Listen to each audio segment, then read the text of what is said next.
Hello, everybody. Hopefully, everybody's doing good today. In an hour and a half, the campfire chat will start up, and we will stream that.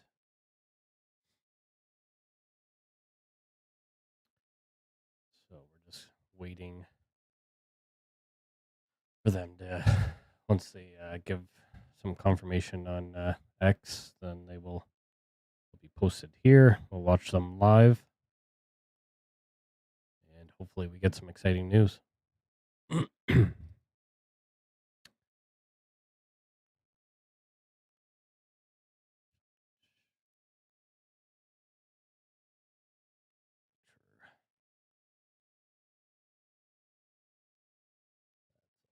up.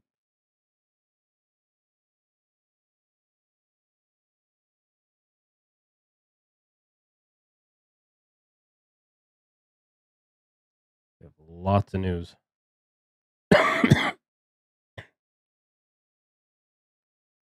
Lots and lots of news.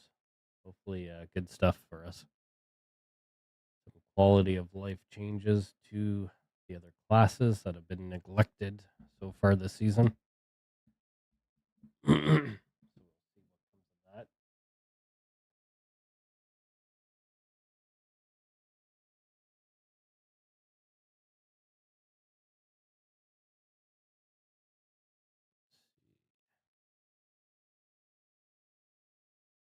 Just want to see if there was any more news. Refresh this.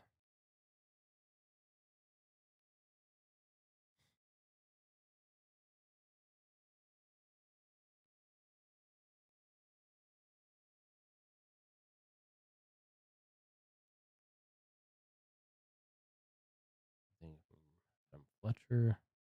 22 hours ago now. Probably just getting ready for campfire chat.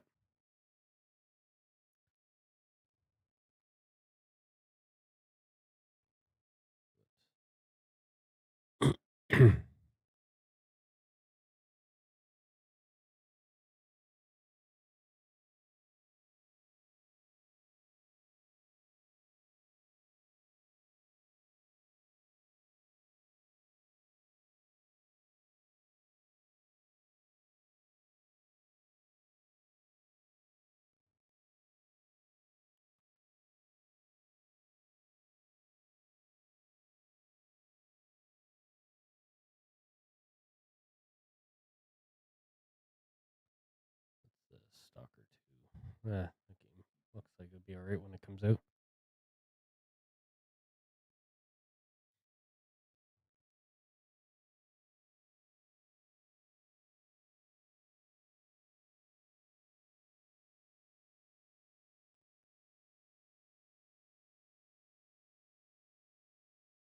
Thank you. Well, I guess in the meantime, still have an hour and a half to kill, so I'll try to make some progress on this poison build. Poison Russian claw.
That's the thing. You can see we don't have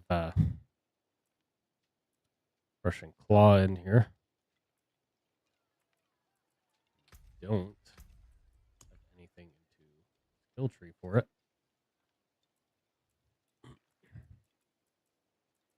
But we can use it because we have ranks of Russian Claw into it from our Shaco. If anybody was wondering. Shaco applies +4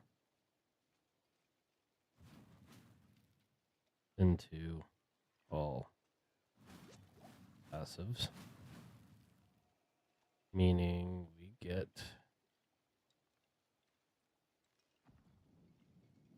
+4 to Russian Claw without having any skill points into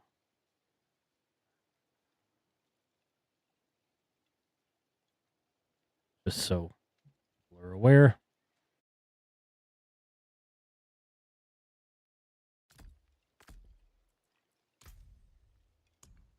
That's how we're able to use a Russian Claw without having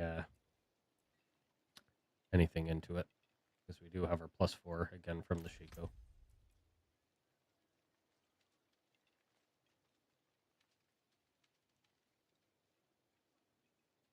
Right there. +4 ranks to all skills.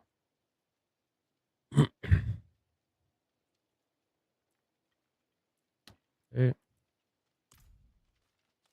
Let's see where we're at here.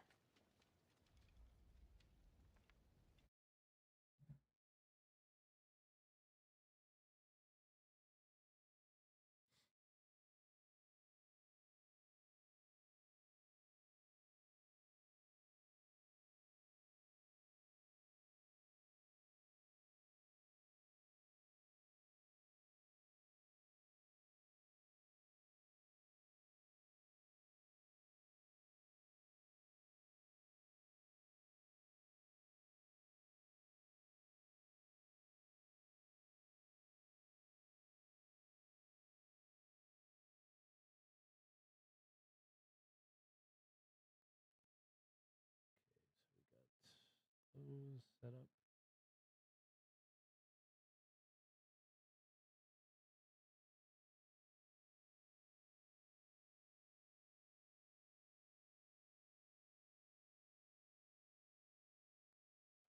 All right. So we will be covering the campfire chat in an hour and a half from now. I will actually put a timer.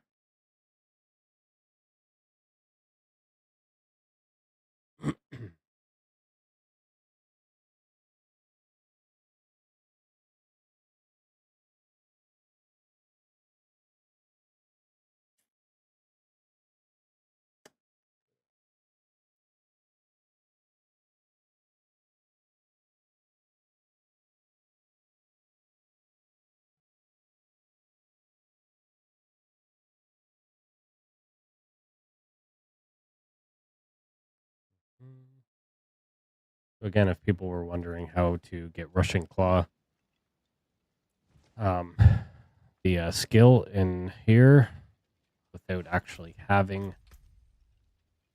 it in the tree, because we don't have it. But the reason we're able to get it here showing up for available skills that we can apply it is because we have +4 skills from our Shaco. So that's why this build requires using the Shaco. Obviously, you get your cooldowns, everything else, but you get +4 to all skills, which is why we're able to use this without actually having any skills into Russian Claw.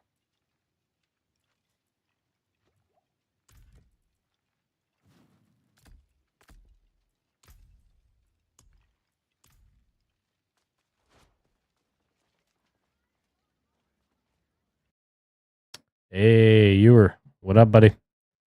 We'll be covering the campfire chat. You want to run some pit or something in the meantime? Greetings.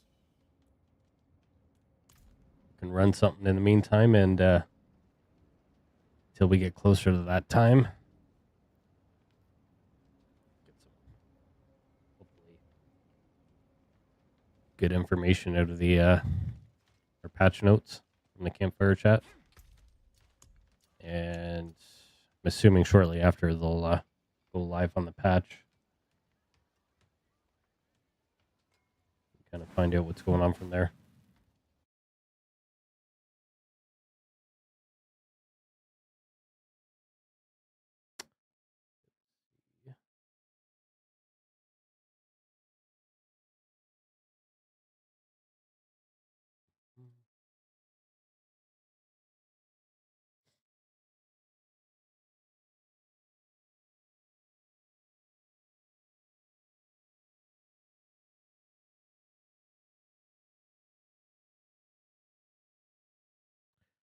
We'll have all our information here. I'm going to snip a lot of stuff as we're going along here, add it to here. So at the end of the session from the campfire chat, we'll do a brief summary of everything just to see what's going on here. And they'll add the patch notes here once that goes live. Send a message in party chat.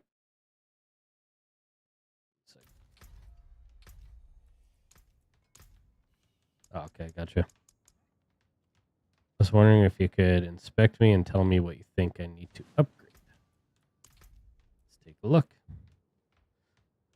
So you're okay, is this like a variant of the full volley that you're using? Yeah, okay. You're not using Banish Lords?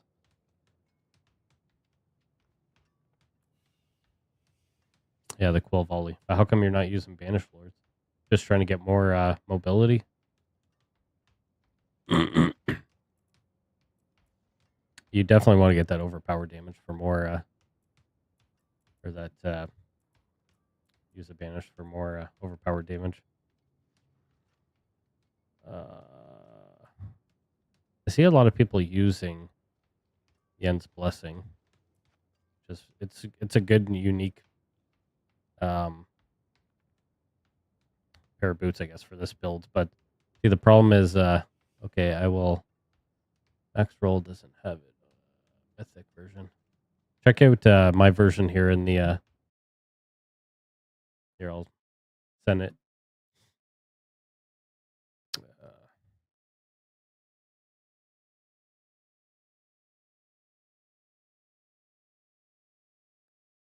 This is the.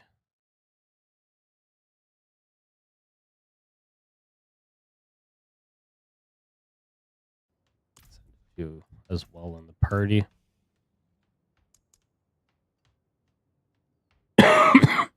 Check that one out. I definitely swear by that one. It's very good. Because I'll just give you.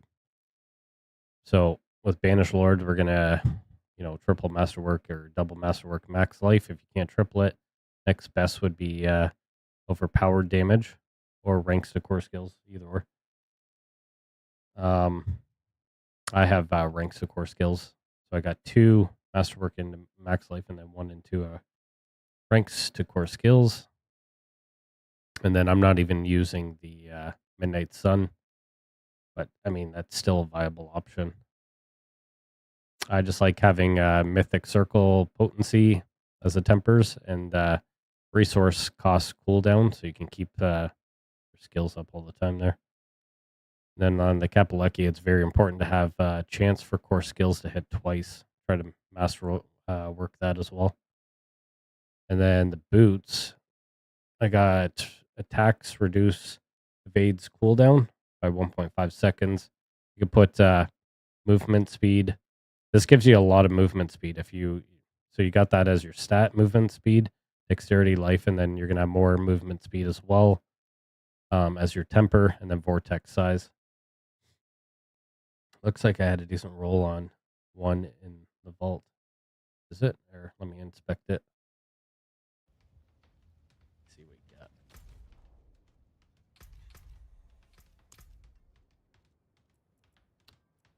Oh, it's not showing me, so I can't really inspect it. Can you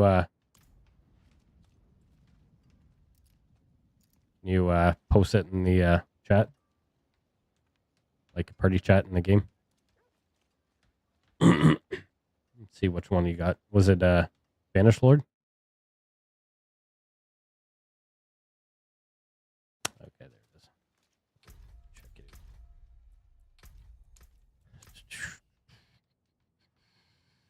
out. Overpowered. Nice. Yeah, that's actually a really good one. You got 50. So you're not losing any damage having it at 56%. Like that's it. Most important thing is right there. Just keeping that because you need to utilize as much overpowered damage with your critical strikes. I would try to make sure you masterwork on max life. That's very important for the build because you get life stacks giving you more damage. It's very important. So it's good to have the greater FX there. And then just make sure you get a lot of health. To be honest, I don't understand the mechanics very well with overpowered. Yeah, just overpowered on this build. This gives you obviously a lot of overpowered damage, but it also gives you a lot of critical strike damage.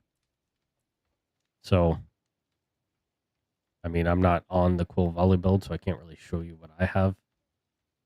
But I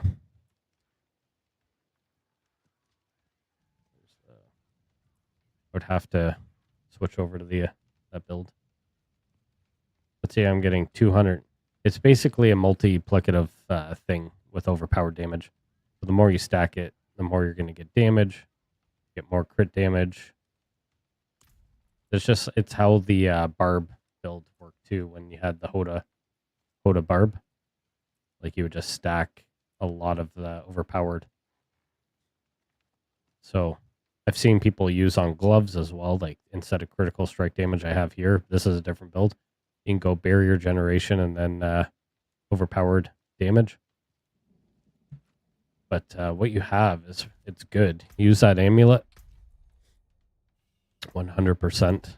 So you have the amulet there. And you have good cooldown here. Max life. I'm assuming you can't retemper that. You're stuck with basic damage. I would try to get rid of the basic damage as a temper on that ring if you're able to. And then switch out shadow resistance as this build. You don't need any you don't need any resistances.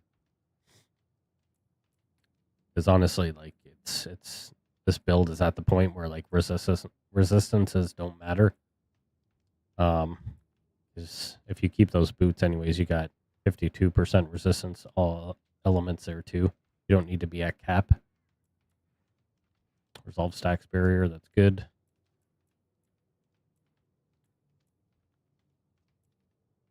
Um,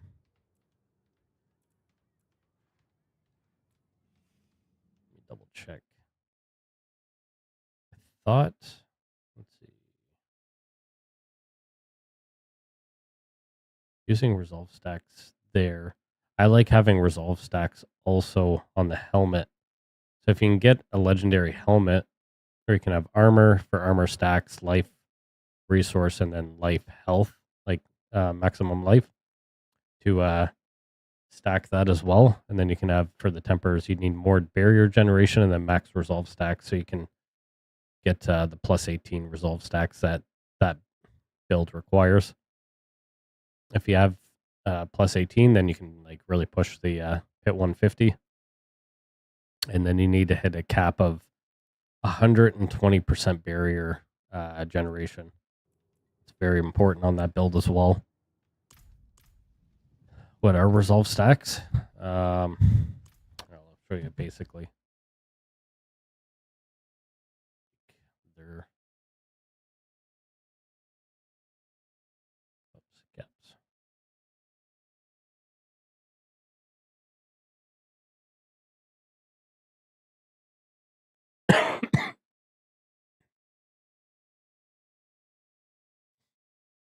very important because that's how everybody's like pushing very high.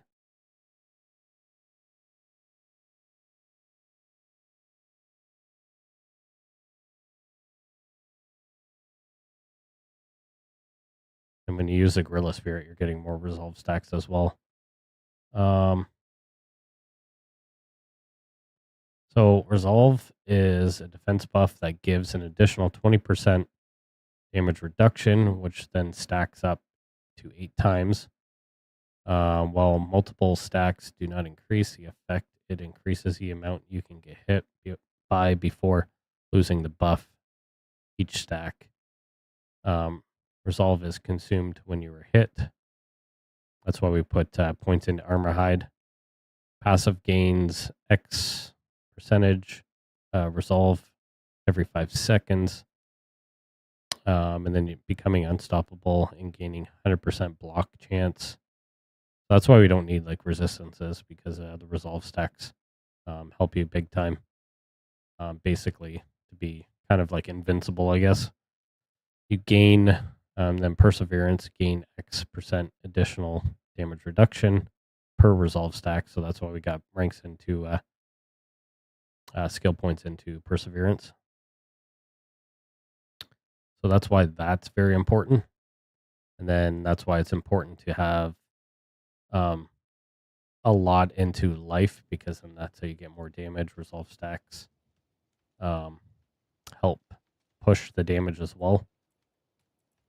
I don't know if that kind of makes a little bit of sense. And then there's also kind of a thing where it's the more armor you have into your builds, that stacks up, giving you more damage. So there's like a ratio. I forget what it is. It's like 10 times the amount of armor equals out to damage, just like a bug with it. T-minus 70 minutes until campfire. Yes, sir. It is. We'll be covering it. We're almost there. Close to time. I'm actually really excited to hear what's going to happen. Hopefully good things. I just want to start playing on other classes, to be honest. What's up? What's up, Josh? How's your day going so far?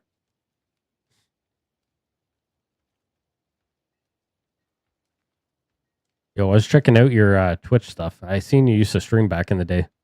You had a lot of followers, dude. How come you stopped streaming? Seemed like you were doing good things there.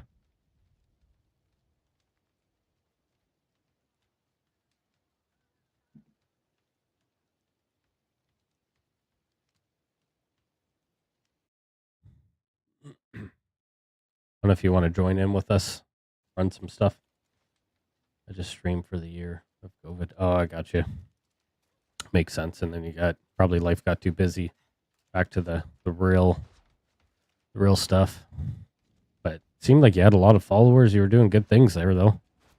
So that's awesome. Within a year, like that's really good. I think you had like 1.5 or something K people. I'll join on the next run. Okay, cool. All right, sounds good, brother. Okay, well, we'll do a quick run, I guess, here first, and then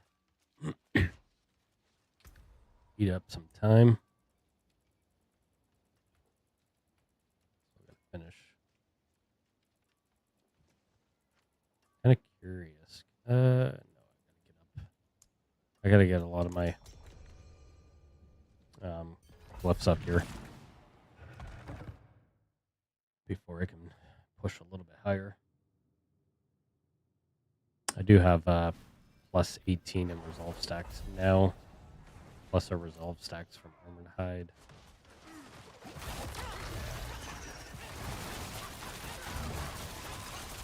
That's better.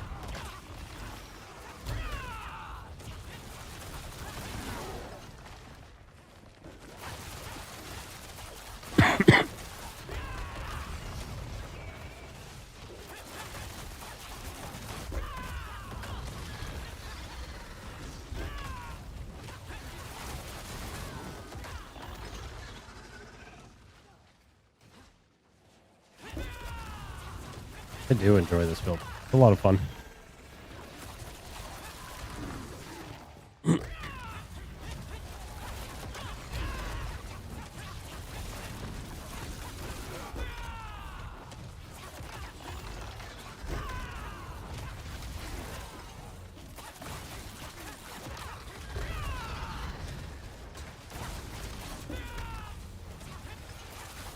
I just don't think it makes sense, like, if they actually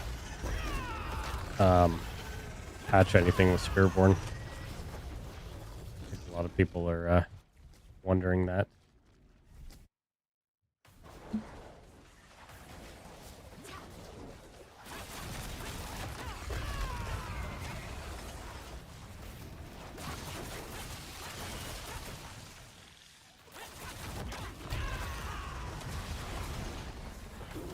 Well, volley and the poison belt going toe to toe. They're just annihilating these guys. They don't have a chance.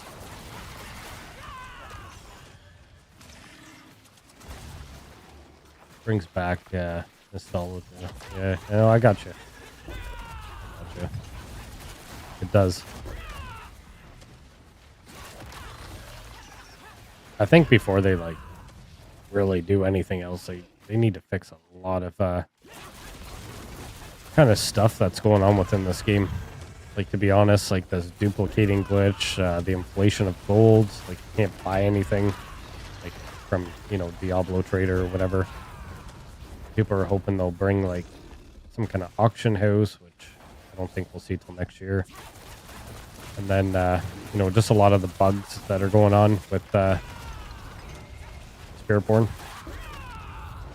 Just with like stacking, there's a bug going on with the resolve stacks where you can stack it to like plus 28 resolve stacks, which is just not even, don't even need to do that.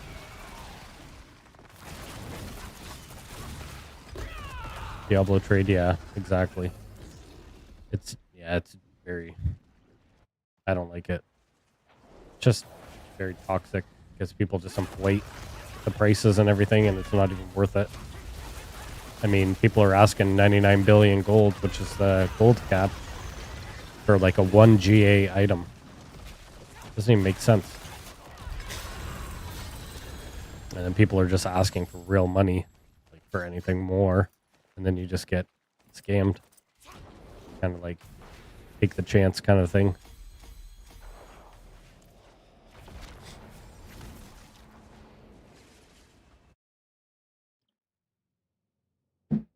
Hate using it, but I know there's not a lot of options. That's the problem. Yeah, you can join on ult. We just finished the pit, so bring them on in. Let's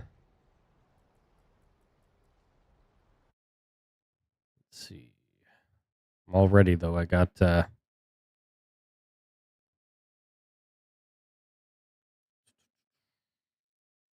checking out. Okay, so we got our notes here.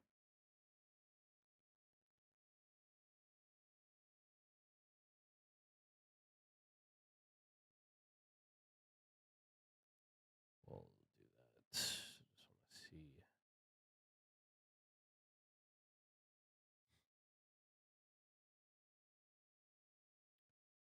Okay. I don't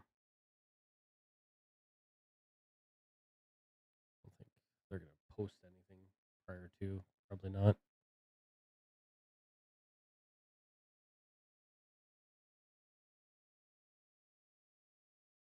See right here, like makes me wonder if they're going to give us like some PTR news for season 7. Is like, they talk about tomorrow mid-season, and then they say streaming again next week. More details on that soon. So if they're doing another big, chat, or they're gonna talk about more maybe end game stuff, or maybe they're actually gonna give us information on the PTR.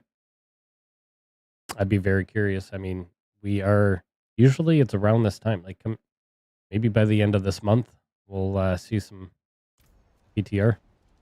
They usually do it a month before the season release.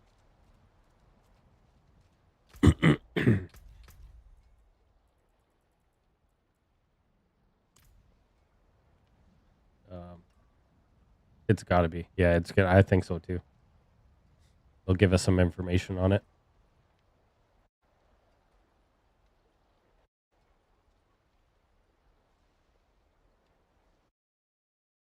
Oh yeah, forgot about that. Good looking. Might need to bump it down so you can actually join. There we go. All right, you should be good. Yeah, you can join on alt. You should be able to join on expert. No, let me know. If not, I'll bump it down. I'll just go to normal. Whatever. Make it easy. You guys just.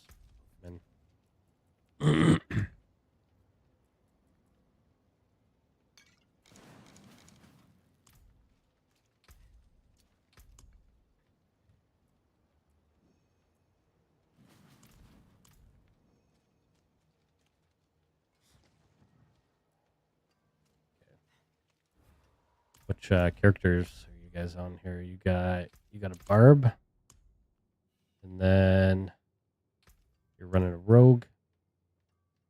Nice.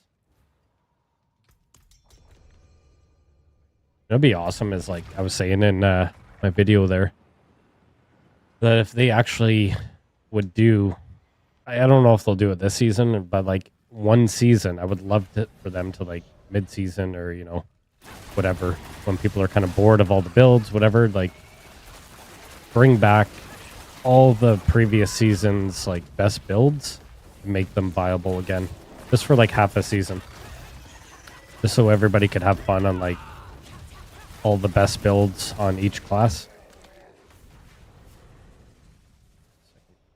Like on the druid, have wear NATO, like make that just like tanky, make Oda barb, whirlwind barb, like all the best builds we used to have over the previous seasons.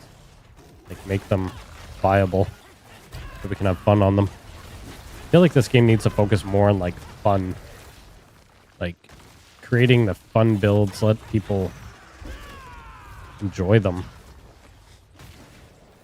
Not focusing so much on the nerfing aspect. We can't play anything. Yeah, that'd be dope. I'd love it. Yeah, I miss playing Where NATO. That thing was awesome. You just run around like so fast, spamming the tornadoes, and it would just suck everything up and throw them all over the place. All the enemies.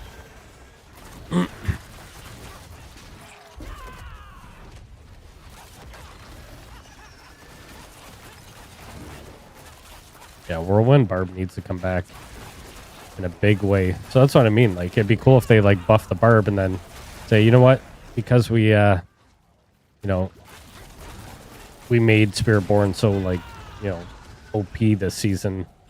Let's give the Barb, give the community their best build back, especially to the Barb and Druid. Druid needs something back. I feel like we're limited on the Druid. And same with the Barb now. Like, we only have so many builds we can actually use. Like,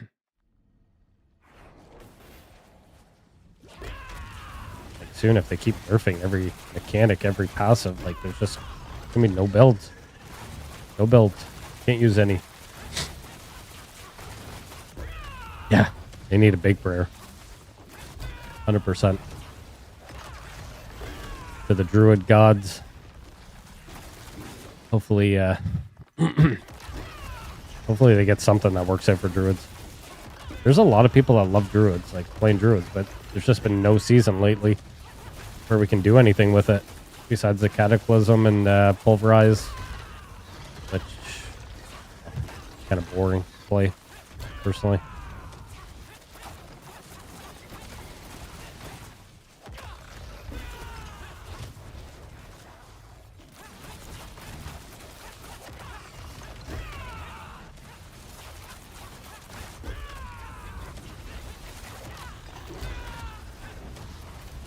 Wish they bring back Witch Doctor.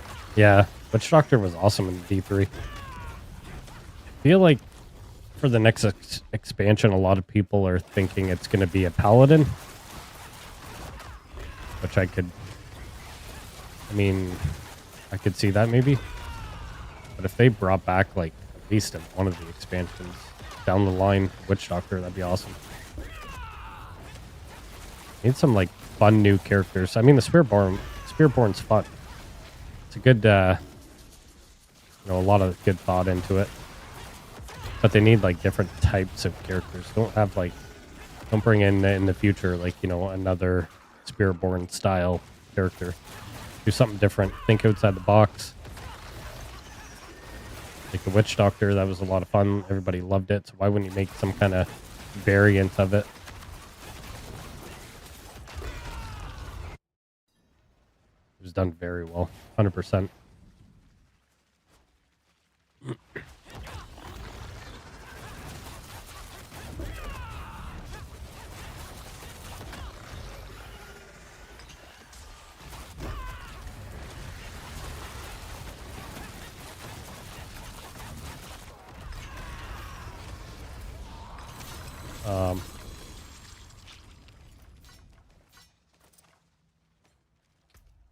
Let's see.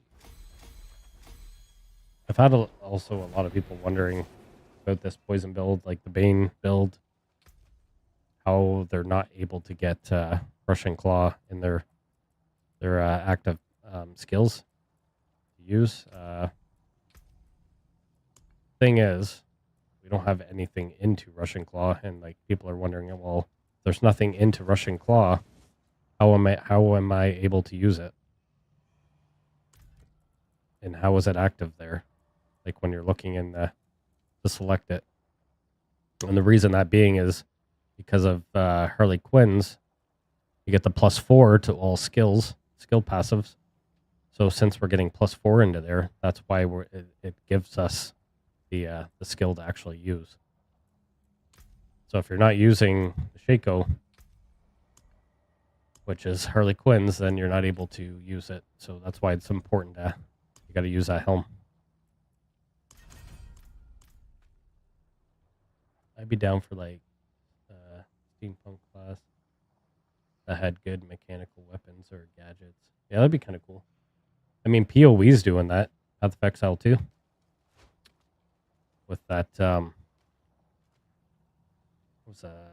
forget what class that was. Was it the mercenary? I think it was the ranger or the mercenary. I think he has like the weapon. Yeah, it's gonna be a lot like that, anyways. Like some pretty cool like mechanics with weapons and stuff like that, where you can actually like shoot grenades all around and like do big, massive amounts of. Did I get my big amounts of AOE damage?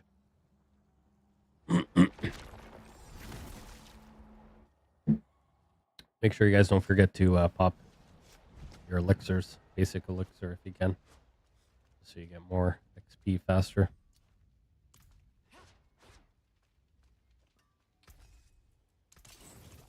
Let's see.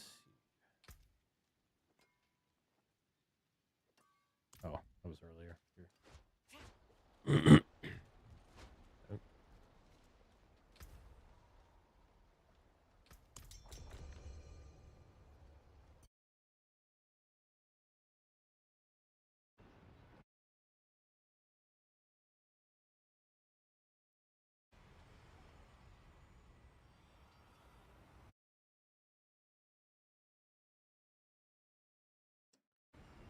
Here.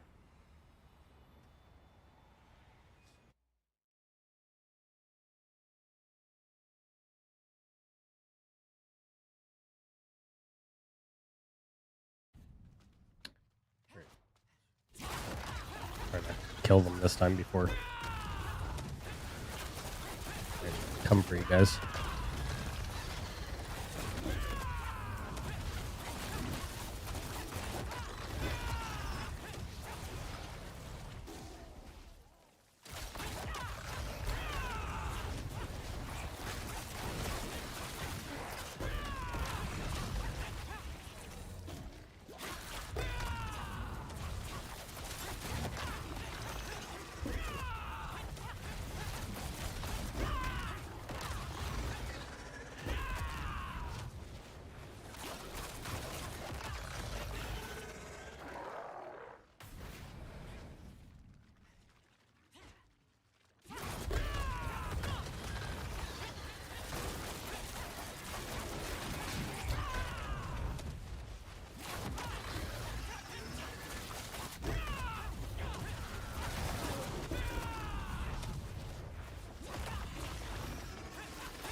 build is a lot of fun. You just gotta get kind of used to it.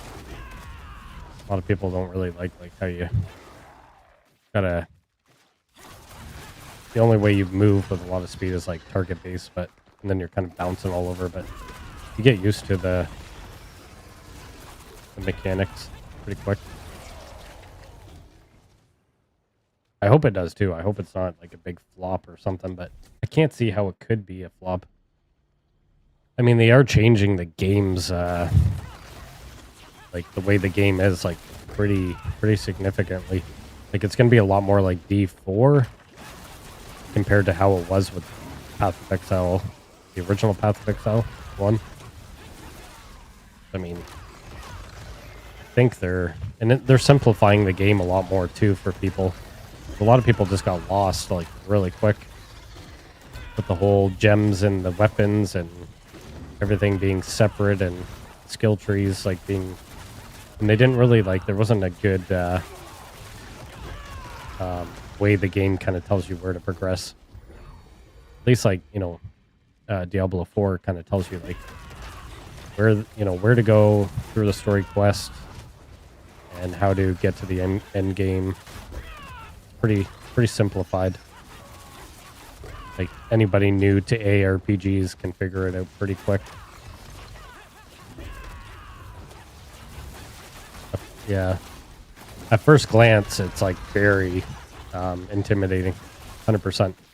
But I think a lot of people will catch on to it really quick.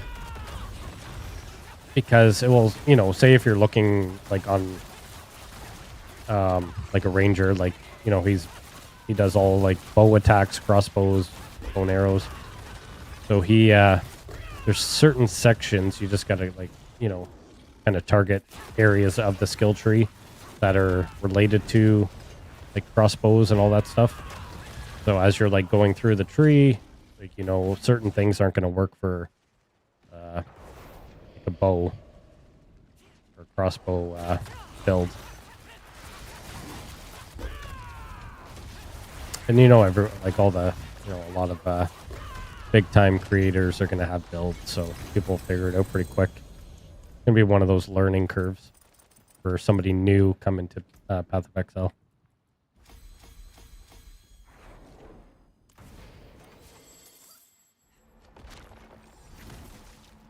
Yeah, there's going to be, there's metas. 95% of that tree isn't even used. Exactly. It just looks intimidating, but like once you know like how the builds operate and what to put into what skill points to put into the tree to make your build work, then you figure it out pretty quick. Because you can only go certain directions on the tree, right? So you can't just go all over the tree in different directions, and so your build's not going to be like viable. Going to be too cluttered or chaotic with different abilities.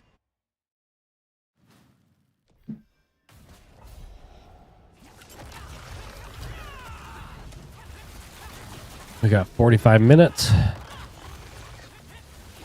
So campfire chat.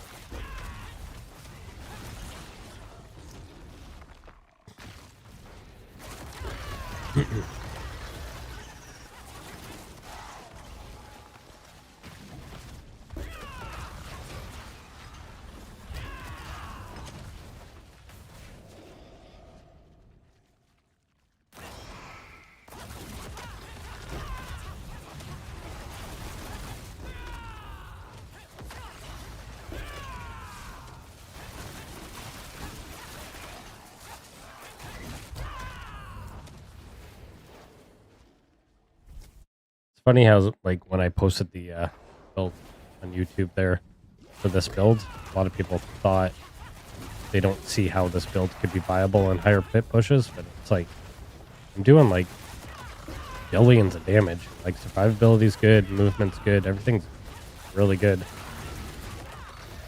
Like once when I have it fully masterworked, I need the crit chance, and then I get more into supremacy. I haven't even masterworked most of this gear, and it clears pretty good.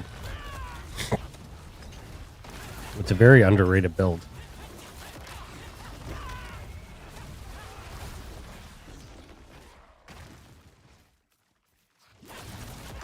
it's wild. Yeah, it's I like it. Like, yeah, it is pretty cool.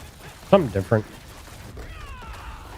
I like how you kind of group everything up too. Like you pull them in with vortex, and as you're kind of using the centipede with the huntress or the hunter, I mean the hunter ability. Like you're getting the scourge with the hunter. Like they're doing a lot of the damage, and then your rushing claws like stacking the damage as well.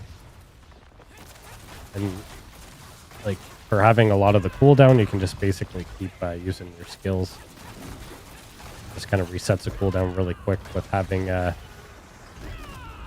cooldown for attacks on the boots. Like for the boots, I have attacks reduce evades cooldown, so then I can keep up rushing claw there with swift on the amulet, cooldown everywhere.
Not a big fan of this map.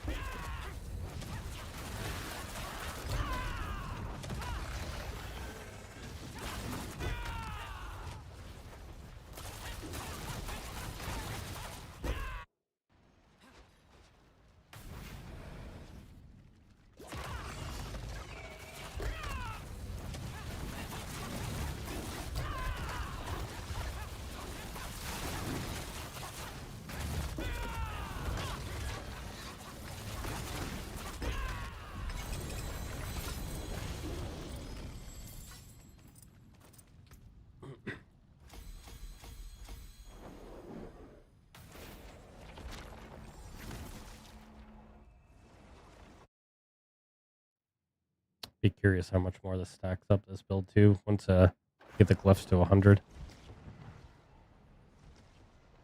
Guys are almost 60. Good after this run.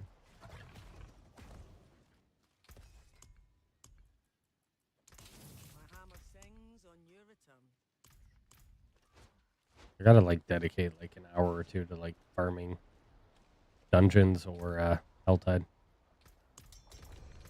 and get more materials. Pretty low just on a couple things.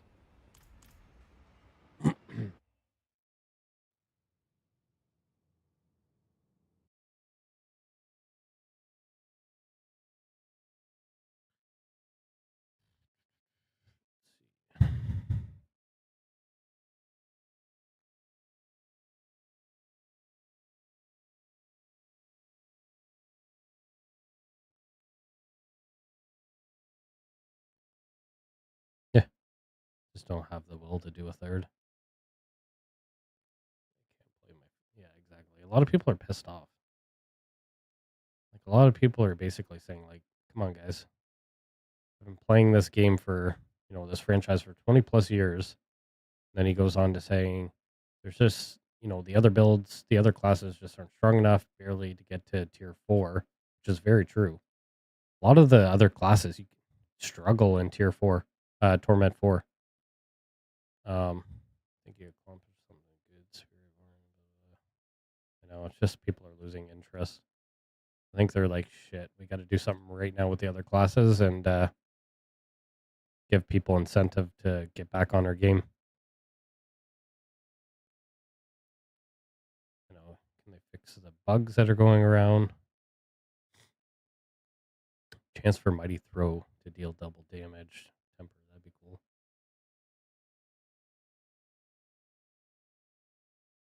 They don't even have a temper for Mighty Throw to deal double damage. Oh, missing the boat on that.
I have my sword geared up, leveled up, pretty good.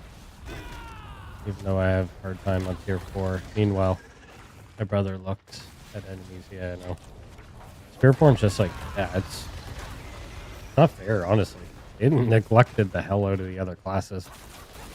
Like, the people that love to play, like, their builds, like, there's people that have a favorite, right? Like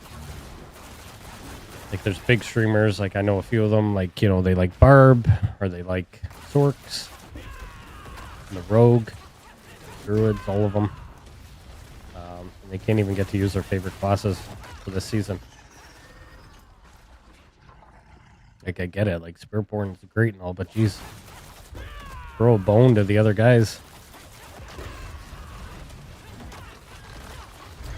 I just can't believe they did that, like, right on the expansion release.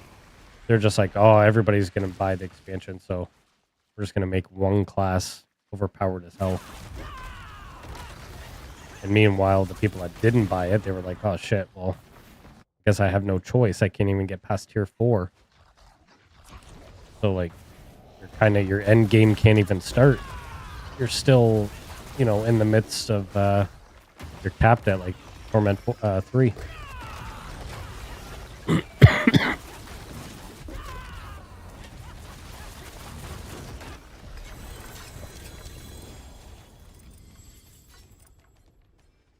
Thanks.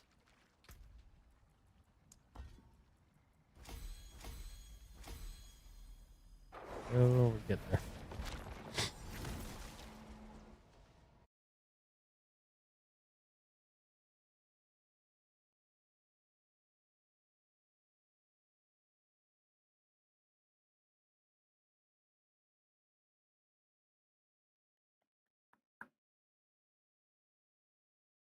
See, like, a lot of people have favorite classes. Like, this dude, for example, he's like, so I've been asking for a while now, like, for Necros to get the Aurora Curse size scaling and Blighted Corpse explosion size scaling and give it to Spirit, and then you gave it to Spiritborn. Still, for this day, to this day, Necromancers have size scaling. Doesn't have size scaling. That's what I mean. Like, they haven't even fixed a lot of the other classes, and they make one class broken.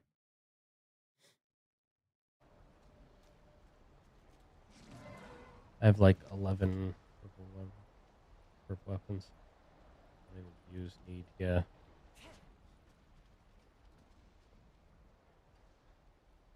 It is 100%. It's locked behind the expansion.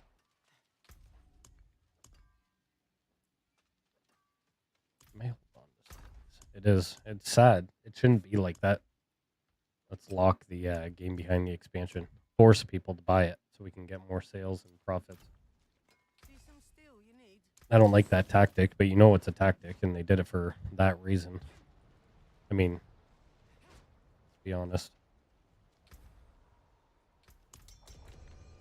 It wasn't. Oh, that's my mistake. We didn't mean to do that to the other classes. It's like, no, let's Firstborn shine and make a lot of sales. Let's go, people. Yep, always.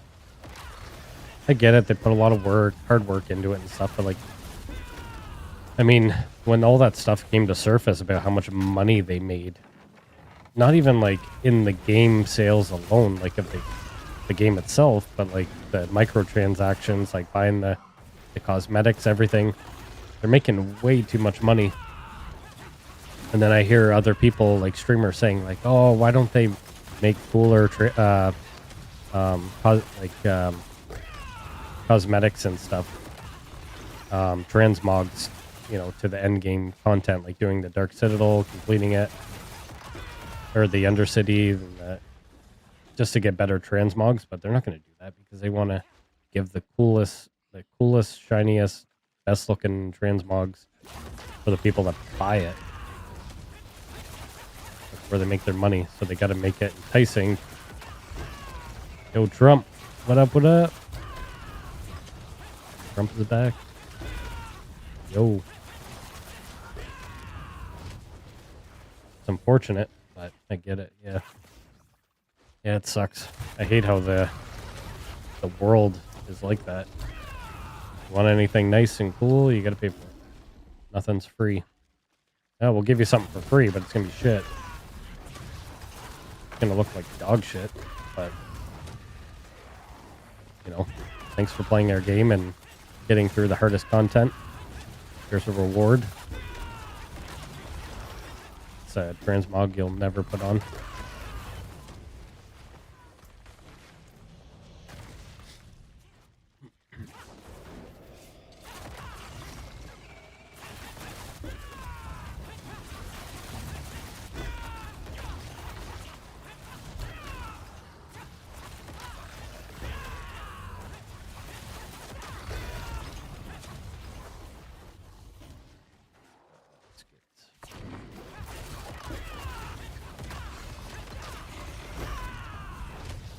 Do you only play ARPGs?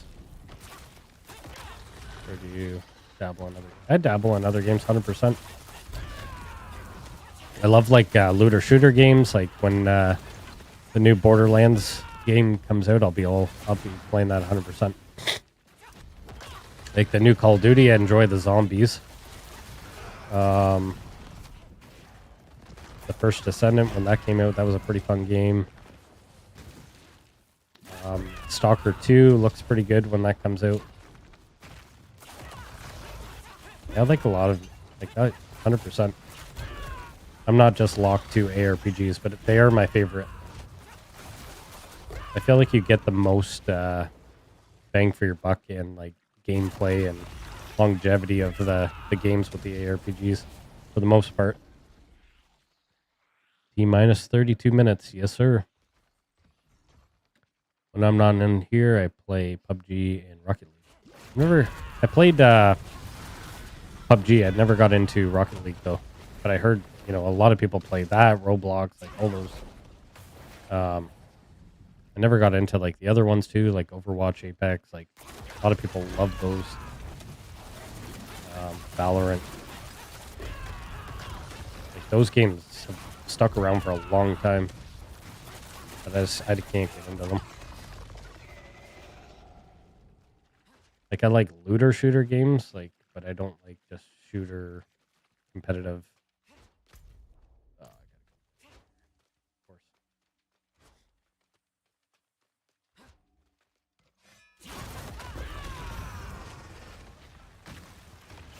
far away.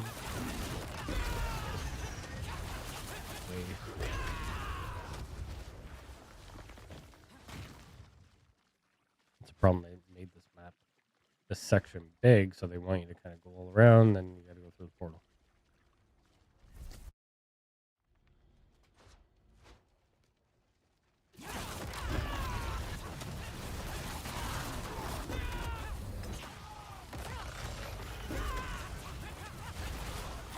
This is off topic, but also with Path of Exile 2, when it comes out, they're giving us only 3 acts out of 6. But those 3 acts, they said, is going to take 30 hours just to get through those 3 acts of the campaign. That's pretty impressive. And then on top of that, like making a build viable, trying different builds, different classes, all the end game content. Pretty cool. I like games that are gonna like keep me interested for a bit.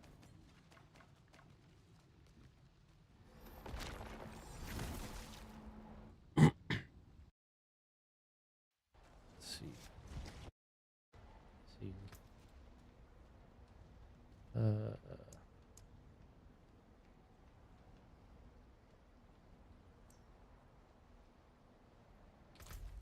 Oops.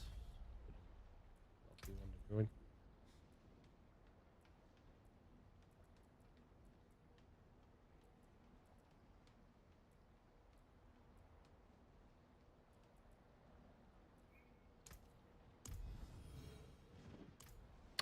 Need help with this enclave.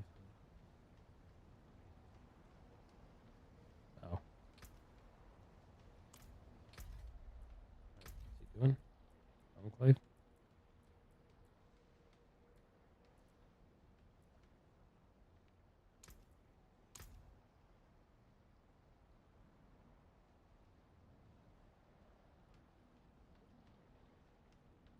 What's he doing?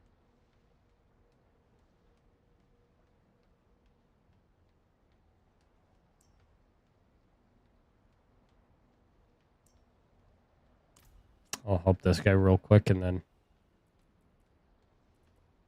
invite you, Josh. I think the competitiveness of PoE and D4 trying to be the best will be healthy for making both strive to be updated and innovative. 100% can be number one. Yeah, I agree 100%. The good thing is it's nice that they don't conflict with each other and they let one another shine when their seasons come out or whatever content games. It's good they don't schedule around the same kind of or close to the same dates. It gives a lot of people that enjoy those type of games like a bit of time to actually play it and enjoy it. Yeah, you want to like bounce around between like games you love. It's good to have 2 good games striving. Yep, it's healthy, 100%. And there's a lot of other ones like I wish that would kind of make their seasons a little better, like Last Epoch. Like I love that game, but it's starting to drag behind. Like the other games are starting just to like every season they're getting better, better, better, better. Last Epoch just stays the same. I'm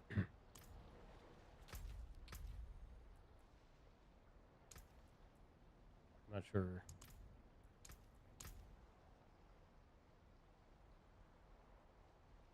I'll join. Doesn't let you invite. Strange.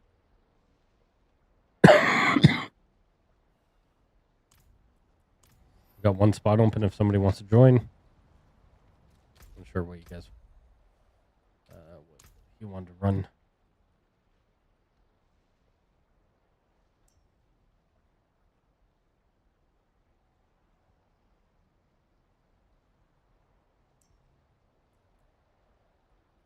Got 25 minutes until the campfire chat.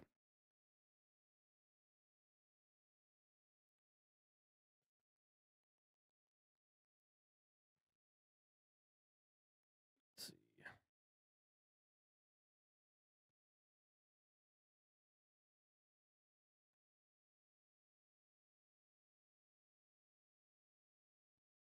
hour ago. See everyone later this morning for a quick campfire chat. Quick. Yep, 25 minutes till campfire. Yep, 25 minutes. I don't know what he says here about like questions about this season. Um, hmm. I just don't know why he says, "Hey everyone, later this morning for a quick campfire chat." Quick. I feel like it shouldn't be that quick. Hope they give us a lot of fixes and stuff, not just a quick thing. Here's our campfire chat. Oh, yeah, we're nerfing this and we're buffing that. Okay, bye.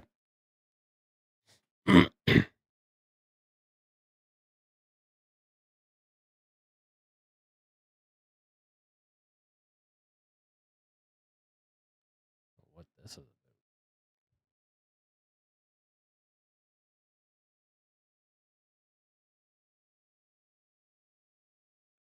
Just non like why is he launching so many freaking just getting all these Starlinks up in the sky. It's gonna be like a million freaking rockets up in the sky soon.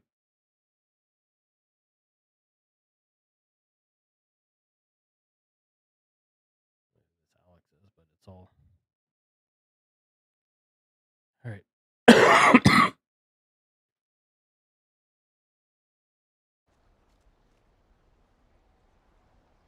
Depending on changes, might swap class. Yeah, 100%. I mean, I made a barb, but see what happens there. I didn't make any other classes. I just got Spearborn and Barb. Actually, no, I'm lying. I did make a Druid just in case. I feel like Druid's gonna get some kind of buff.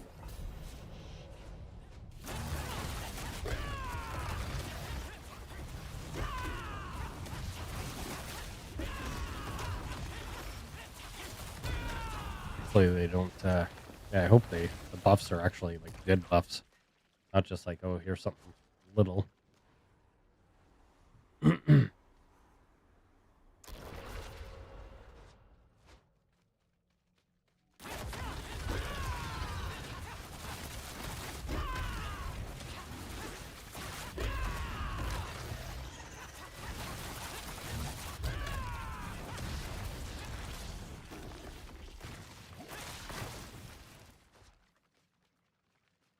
Hope Necro gets a good buff too. Yeah, they do. Like all of them need it really. I hope they don't neglect like any of the classes. Like all of the classes need a buff. Like really bad. I mean, don't make it like. I mean, obviously we know they're not going to make it like Spearborn, but like buff them enough to where they have a good quality of life in Torment 4, where they can actually like push some content like Citadel, Dark Citadel, really any kind of content in Torment 4. So all the classes kind of struggle. I'll be happy with any of that. They're only buffing Spirit Born? Yeah. Yeah. Right? Can you imagine? They don't talk about anything about the other classes and they're like, oh, we're actually going to buff Spiritborn a little bit more here. Fix some of the bugs within it, Spiritborn, but we're going to buff them. We need more expansion sales. Oh, they'll buff the other classes like that. They have to. Or people just won't play anymore. People say, that's it, I'm done. I don't think they realize this campfire chat's like, they have a lot riding on this, on the news here. A lot of people are looking to them being like, hey, like, let's get a lot of these things fixed and the bugs out and more crashing and we want to enjoy our classes. The main thing they need to fix too is the aspects. Like you can't even max out any of the aspects. Anything that drops. Like I've been trying to get, like I've been grinding the hell out of this game, putting in a lot of time. And I don't even have any of them maxed out, like 25 to 30. I got 8 out of 9 seconds, like, 4 out of the 5 for like ferocity. It's just impossible. And then this other one, like 87% out of 105, like I'm losing. And then 45 out of 55. Like it's just impossible to find a max aspect. And they know it. Yeah, they know all of this. They know it. So I just hope they actually go through with it. I mean, they can't be that in the dark about all this stuff.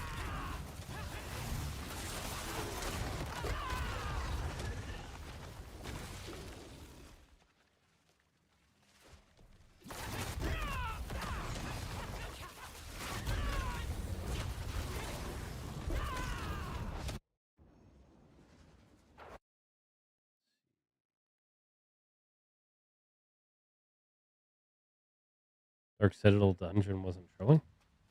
Oh, it wasn't showing probably because we were on hard. Gotta switch it back to Torment 4.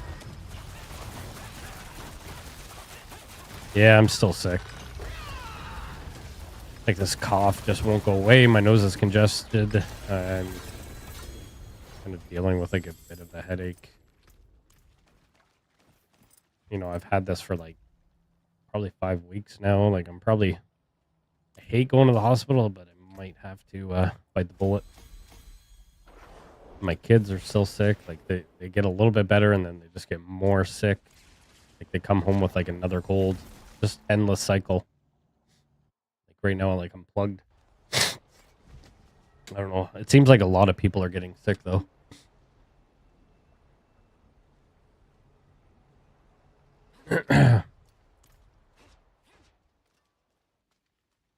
Especially if you have kids. That's just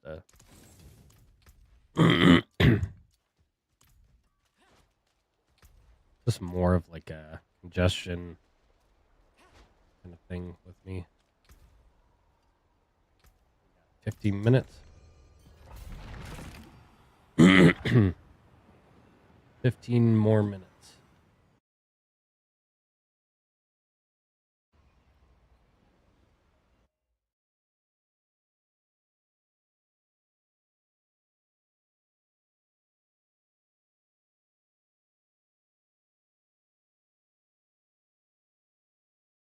Oh, here we are.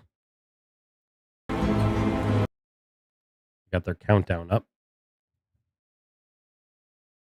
17 minutes, so that's what they have. They have 17 minutes. Right on the dot. So we'll do one more. We'll finish this pit run and then we'll start streaming the campfire chat. Wait till they start.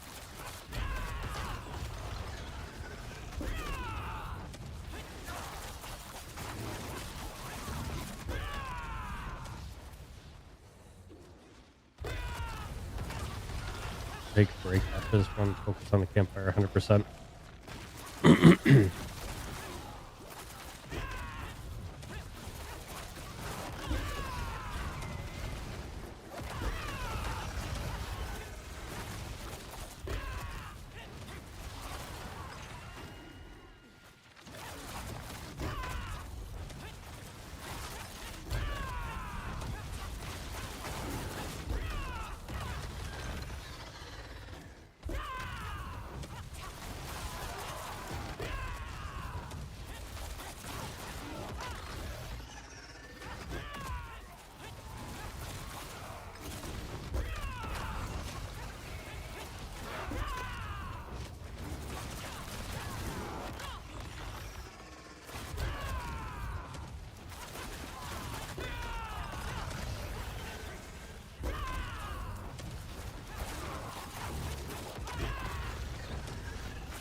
close down the game here. We'll load up the campfire chat.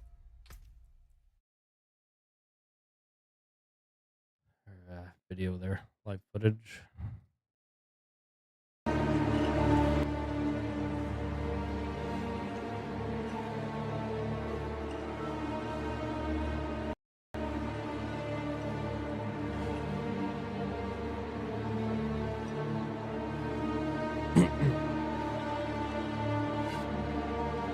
Got 12 minutes. How's the audio? Is it too loud? Turn it down maybe a little bit. Is that better? The audio better at that? I have to say, it just went way beyond my expectations. It's like nothing that we had in D4. Pure hatred, they're Mephisto's army. We wanted them to feel a little bit more different from your typical demon family. Everyone's quality was top-notch. Perfect. But Okay, at cool. the time, Thank you. we didn't know if it was going to work. I think where we landed is going to turn some heads. This is not your normal thing. It's the living form of hatred.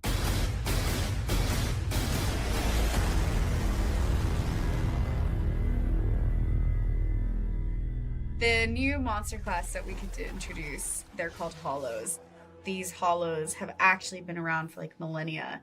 Mephisto at some point did go to Nahantu a long time ago, and these Hollows were a reaction of Mephisto being in Nahantu at the time, and then they went dormant.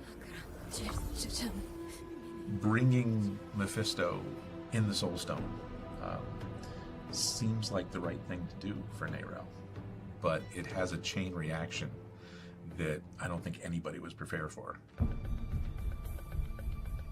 The Hollows are really rife throughout Nahantu now that Mephisto is back, and just visually, like, horribly disgusting, and sort of made up of the things that have been consumed by the Hollows. Yeah, they're an extension of evil, infecting wildlife and other monsters Yeah, I'm and gonna people make it a with little this louder. thing called Ichor, and they're just How's sort that? of going mad. Is that better? When we're designing the hollows, the main thing that we wanted to push was just if hatred came to life, what would it look like? So we're thinking this black goo that's kind of like formless, but also have this Okay, red perfect. anger energy inside of it. And then with concept, we just want to make, cool monsters. What if it's 3 legs? What if it's no legs? What if it has like 3 arms? So we pushed a lot of like options and exploration, and then from then on, like everyone from narrative to design and concept would talk about it. It's like, okay, we like this one, and then we can push it and move it further. The Hollow family is made up of 4 members: the Swarmer, the Spitter, the Caster, and the Brutes. A big thing for me was that the family need to be overwhelming without just relying on pure numbers. So they're going to get stronger over time if you let them fester their hatred, after all. The Swarmer can teleport and attack you from behind, from sides. The Spitter is a slug with legs. They spew out this vomit stream of goo. The Brute is the big hulking slow guy of the family. He has the shield that's buffing and making the rest of the army stronger. Caster is responsible for creating new swarmers. They also will channel onto a specific hollow and imbue them with extra hatred, makes them stronger and more deadly. The Hollowcasters will serve as an elegant, hovering, I'm gonna hide, dungeon character in the my, game. face where cam, we informed many of our just so you design can see the whole ideas. When we want video. to make a new variant, we want to know in which specific area we would going to see that character or creature. Readability is like the main focus. Went through several iterations on the design, the texture, the materials, and the camera testing. The day after she gave me like, I don't know, what was that, 10 different variations? I was okay. Now we are talking. The emission on the spikes really did an awesome job to both on the silhouette and also to improve the readability. And in the end, we have the version that we were both happy with, and hand it over to the tech artist. We had some really strong narrative direction in understanding how big of a role hatred played, and we knew that we needed one look to tie it all together. This hatred has one source, and it's all about Mephisto. For the Hollows specifically, we identified that we wanted to do some special work with the materials, with the shaders for those characters. Shaders are the code that runs on the GPU that takes in all sorts of inputs like textures and lighting and position and outputs what the object's surface is supposed to look like. We wanted a shader that was capable of adding this sludge layer, this hatred layer over top of it, and making it dynamic and animating so that it really looks like it was constantly undulating or writhing. So once we had this shader function, we were able to kind of apply that in all these different contexts, like the monsters, like the environment, the character armors even.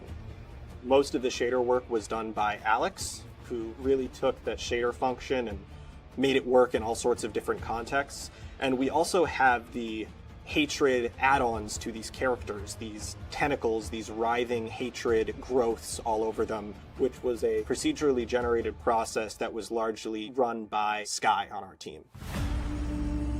The Hollows boss was kind of born of this idea of what does a pinnacle Hollows really look like. We have the Hollows family, and that was pretty well defined by the time that the Hollows boss kind of came up for concepting. Our artist Victor had a lot of cool ideas for horror themes and really wanting to push visuals with contortions and like breaking the neck of this monster all over the place.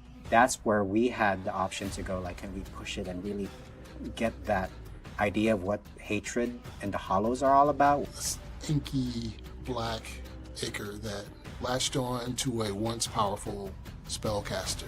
It was such a great source of power that this particular Hollows monster turned into the Priestess of Hatred.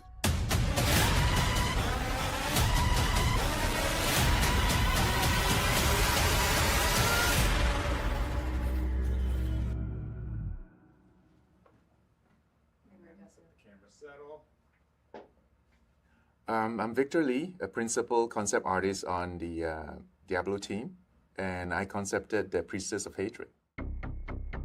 Victor Lee is one of the OGs from Diablo, and he's known for creating a lot of dark imagery. And every time we want to have a monster or boss, he's done all the greats, even Diablo himself. One of his monitors on the side of his desk is just like a dark black eye staring at him. And so when we needed something that's pure darkness, like, we had to tap Vic. I feel like when we're talking about hatred, I kind of visualize it as like a black, webby-like thing. So I thought a spider configuration would work for this. So I did a few variations, some with souls, human souls trapped in the abdomen. It's like a purgatory because this creature consumes humans. I have this nagging feeling for a long time that why I felt it's not working, no matter how interesting the design is, I'm not pushing the boundaries. So I basically rethought the whole thing.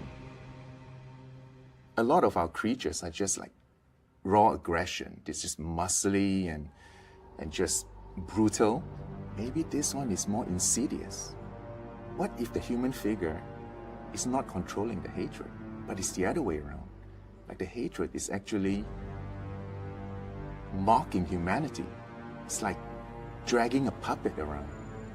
So what I did is I kept the human figure as a focal point, but the rest of the creature is this moving mass of basically a ball of hatred.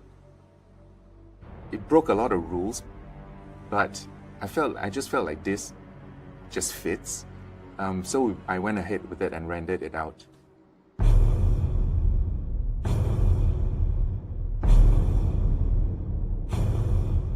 I was looking at the concept for the first time with the designer on the feature, Charles, and we were kind of in this stunned silence for a little bit because it was this reaction of, this thing is so cool.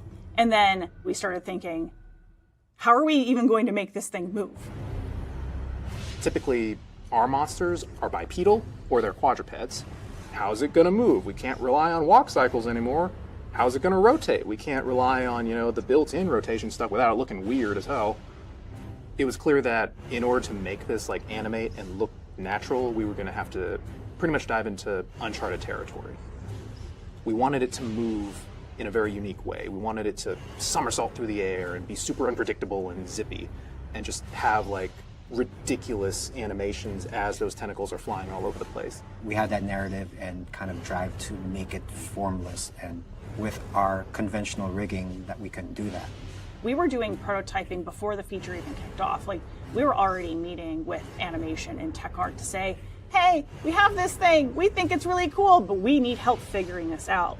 So we had a lot of early collaboration, which was really what set us up for success. When the animator came back with it, going from post to post rather than your normal animations, it was like, yes, that's it.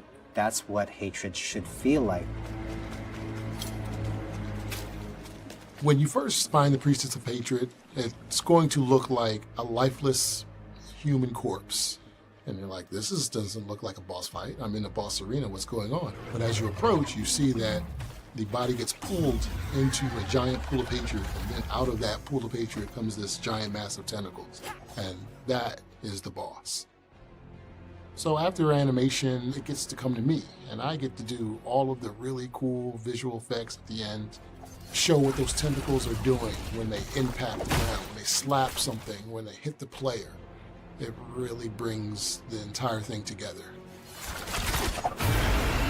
The vomit attack is really gross because there's like this part of the torso of the humanoid that has been kind of hollowed out and now has teeth. The tentacles come out from the mass and they grab the humanoid and kind of pull the body back so that the slit in the belly opens up and all of the hatred just pours out a straight beam. It's pretty gross. The Hollows are just such a unique family. From the moment they spawn in on your screen, you can tell that they are different. They have just such unique behaviors and animations. We were able to execute on a vision that's really just so different than what we typically do. The whole process made me feel very proud of our whole team. Everyone just got it. They understood what the monster was, they got the vision, and it just worked.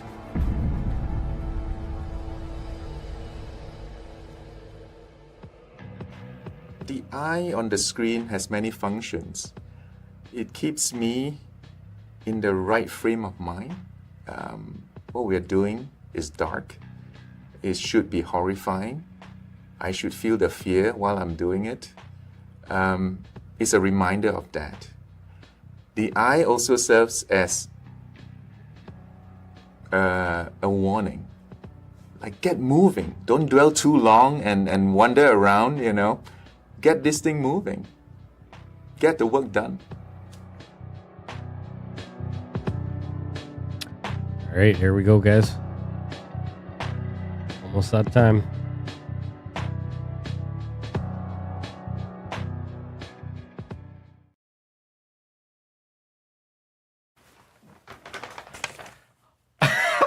Hello. I'm just like shuffling papers, trying to grab something really quickly. Welcome to another Diablo 4 Campfire Chat. My name is Adam Fletcher. Of course, I'm joined by two familiar faces on our Campfire Chats. We have Mr. Adam Jackson, Mr. Colin Feiner. Hello, everyone. It's been a little while since we've seen everyone. We obviously have lots of has changed since our last stream. We ended up launching Vessel of Hatred, which is really awesome to see. Tons of players online checking out all the new features within Diablo 4, and of course, the Spiritborn as well. We've been hearing a lot about the Spiritborn. Seems a little awesome, obvious. Awesome, it's and too very weak, right? It's too weak. Yeah, that's what we've heard. That's Definitely apparently make it more awesome. What we most definitely heard. But no, it is a little strong, and we've heard that from a lot of people. We'll be talking about that a little bit today.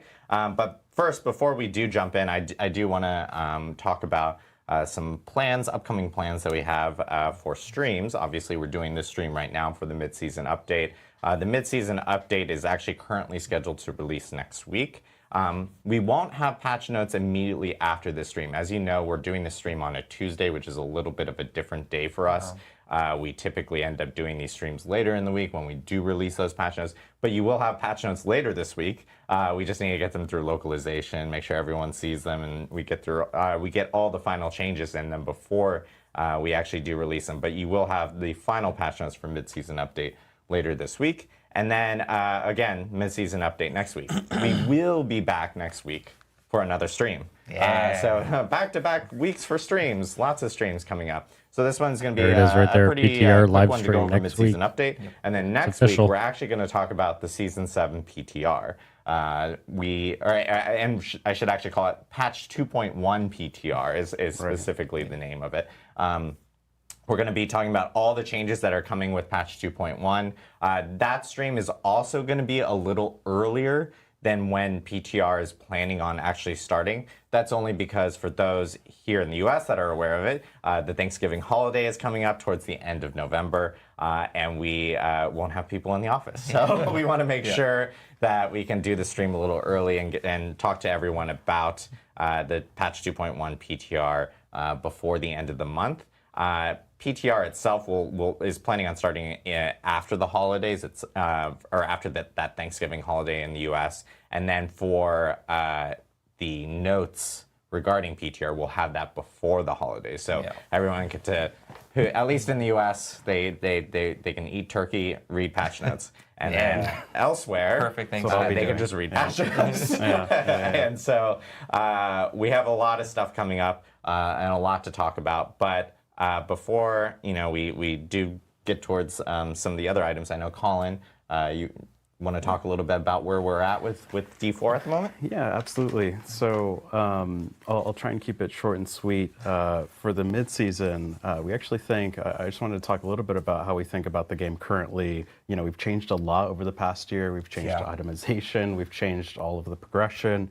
And generally, I think, we've seen a ton of positive feedback around a lot of the progression changes made in X1, which is fantastic. We're really excited to make a lot of these changes. I think it's hit a lot of the goals in terms of opening up what builds you can actually play and experience a lot of the end game, which is great. Of course, there's, Spiritborn kicking ass and Pit Tier 150, but otherwise, there's a lot of builds that sort of can cut it in the end game starting in Torment 1. And I think that's been super sort of successful for us. And I also think a lot of the sort of itemization changes we made in terms of ancestral items, we think that they're a little bit on the low side. We'll talk a little bit more next week in the PTR in terms of buffing those. But we think it's actually pretty cool that there's those chase items that people are looking for. And I think just generally we're pretty happy with how a lot of the things landed. And right now we're sort of taking a step back and seeing, okay, now that we've made a lot of these changes, what are the more iterative steps we're going to take in the next year in terms of tightening up a lot of things? Full disclosure, I think we missed the mark a little bit on material tuning and things like that. So we're not looking had to do a couple updates on material tuning. Just a couple. So we're really looking at tightening up a lot of those things and sort of making more iterative changes to the overall progression of the game. And we hope that creates some more stability, and that sort of lets us, put more time and focus on balance and adding more things and sort of leveling up the game in that sort of way. Yeah, just thinking back a year ago, so much has changed in our systems, right? We did all of our combat math over again. We changed resistances. We changed how loot drops and the whole upgrade system there in Season 4. Unique's got a big overhaul. There's been so much change in things. I'm looking forward to having a chance for things to kind of settle down and we can fine-tune and refine the existing systems that we have now that we have so many ways of progressing your character, making yourself stronger. And I think there's a lot of room for improvement inside of these systems to make them kind of better, which I know people have been requesting a lot. So We're looking forward to that. Yeah, it's really about refining what we currently have. We feel like the structure is really strong right now. Yeah, most definitely. And I know with this mid-season update, of course, the biggest topic that we've been hearing a lot is around class balance, specifically around Spiritborn right now and how it is performing very well compared to some of the other classes. And so, Mr. Adam Jackson, I know you wanted to talk a little bit about some of the class balance. Yeah, let's talk about classes. We've got a lot to go over today. So first, just to give an overview of kind of what I'm going to talk about. First, we're going to talk a little bit about kind of the state of Season 6 and kind of how we see things and how things are going. And then we're going to give you a preview of some of the changes that we're going to be doing for all of the classes. Normal disclaimer here, we're not going to be covering everything that we're going to do here in the patch. There could be a lot more notes than what I'm showing today, but just to kind of give you an idea of what's coming for each class and kind of what you can look forward to. So yeah, the current state of Season 6. So, a whole lot of people are enjoying the Spiritborn. I think this class has been really successful. We've been hearing that it's a lot of fun. People are really liking kind of the way that you build, the way that you play, and just the class in general, which is really gratifying for the team. Just for some stats here, 62% of all players have played the Spiritborn. So, when you think, there's 6 classes in the game now and 62% of people are playing it, that's kind of a lot of love for the class, which is pretty exciting to see. And to give you a basis of comparison here, the Sorceress in Season 5 was the most played class, and she was at 32%. So, to give you an idea, and that was, Lightning Spear meta, and, this class was really, really good. A lot of people had fun. And so you can kind of compare there of just how many people kind of logged into the expansion and enjoyed that. So that's pretty exciting. Yeah, just a few, right? So kind of the state of the game. The Spiritborn is performing quite a bit better than other classes, which we want to dig deep, do a little bit of a deep dive into how and why and how we think about it. Largely, a big culprit of this is actually due to unintended interactions that the class has with how some things scale and other issues. But then there's also another component that there are some balance issues with the class itself. And so it's pretty easy to conflate these two and be like, well, how much of the power is due to bugs or unintended interactions and how much of it is just some things have high numbers? We do think it's a bit of both, but the unintended interactions, I think, are the lion's share of what's going on here. But on the bright side, the other classes are actually performing fairly well when compared to one another. So if you look at, Barbarian compared to Necromancer, or Druid compared to Sorceress, they're actually pretty close and competitive when we see pit tier clears and other content, how they're doing, which is a really good sign for us. So when we're thinking of kind of what we're going to do going forward and how we balance the game, there's kind of 2 really statements that we need to think about when it comes to balance.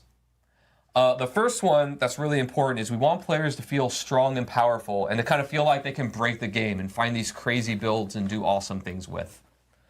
And then on the other side of the coin, we also want kind of, class balance and parity when it comes to their power level with one another, right? We don't want a situation that exists for a really long time where, the only answer is to play Barbarian, for example, compared to everything else, and that's all that you kind of be pushed into playing. So these 2 things are kind of at odds with one another, and we've kind of gone back and forth on our strategies here. If you remember back when we launched Diablo 4, we really actually prioritized class parity and harmony over, everything else, over the power fantasy of the game. And what this resulted in was every time that someone found a build that was really strong and crazy, we just kind of would fix the bugs or nerf the build, and we ended up kind of playing whack-a-mole every time that players found something cool. And it ended up being that Blizzard kind of turned into the fun police, which players really didn't like. We got a pretty big reaction at the end of the launch period and into Season 1 when we tried to only think about class parity over kind of the power fantasy of Diablo. And in Season 2, we kind of really turned things around in the way that we thought about the game, and we really prioritized, power fantasy and this idea that our players kind of want to break the game and be crazy. The big shining example there was Ball Lightning for you Sorceress mains. Where that skill, had an unintended interaction. It was really, really good, but players really liked it and had a lot of fun. And so if you remember a long time ago, we came on live stream and we talked about this, and we kind of said that we were going to allow players to kind of break the game in this way until the next season, right?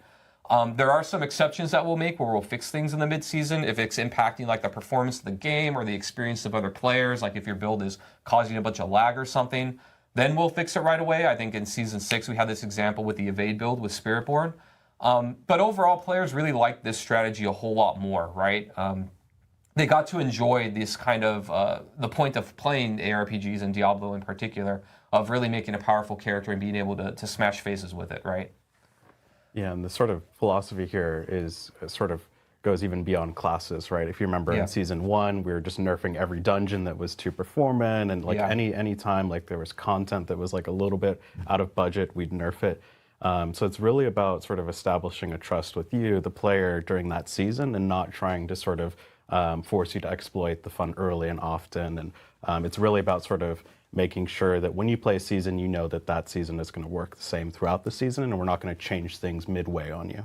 Yeah, I think another factor to think about too is that now that we've added a lot of progression with like tempering and masterworking, that there's a lot of time investment that goes into making a build, even if you know it's something that might be unintended, but it's really, really good and crazy, and you spend 40 plus 100 hours, whatever, making it, and then if we kind of pull the rug out from under you, it's worrisome to do that to players, I think, in the middle of a season. It's all about respecting your time, right? Yeah.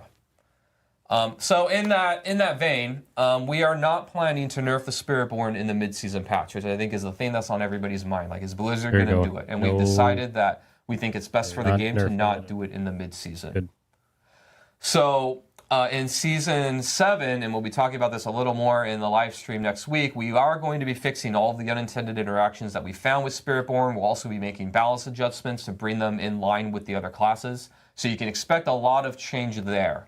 But until then, enjoy what you've got now while it's there. I think it's worth digging into the unintended interactions part too, right? Because it's not necessarily like you picked one legendary Paragon node and now your build is ridiculous, right? No, it's like you're sort of, for lack of a better word, abusing some of the mechanics, right? If we know, Viscous Shield is scaling off of max HP, players have poured tons of time and effort trying to max Masterwork, their max life, and getting all the perfect tempers and item affixes.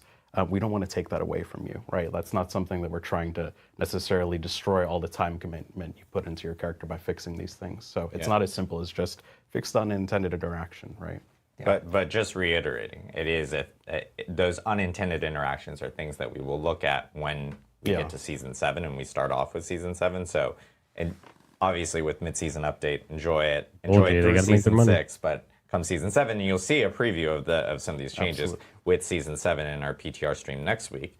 You'll see some of the changes that we plan on doing. Yeah, there's a lot coming there, but this isn't about that. This isn't about that today, but just there's a lot so coming there for everybody that'll be really exciting. But yeah, so but the caveat to all of this is if something does come up that impacts other players in regards to the game's performance, or you're causing lag for the server or whatever, we will be fixing those types of interactions as soon as possible. Like the evade build is our example, right? We will fix those right away because we want to make sure that the game is, performant for everybody. So in the mid-season, though, we are going to be buffing all of the other classes in the mid-season patch, but I want to caveat this a little bit with it's not going to be to the level of Spiritborn right now because a lot of that power is due to bugs and unintended things. So we're really going to be buffing the classes to have more parity and harmony with each other, but then also to kind of where we plan to bring the Spiritborn to after, the bugs and stuff has been fixed.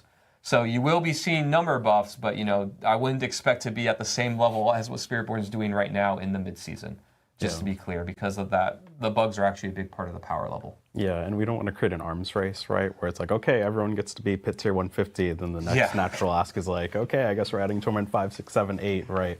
So we don't want to sort of get to a place where, you're chewing through 12 different torment tiers.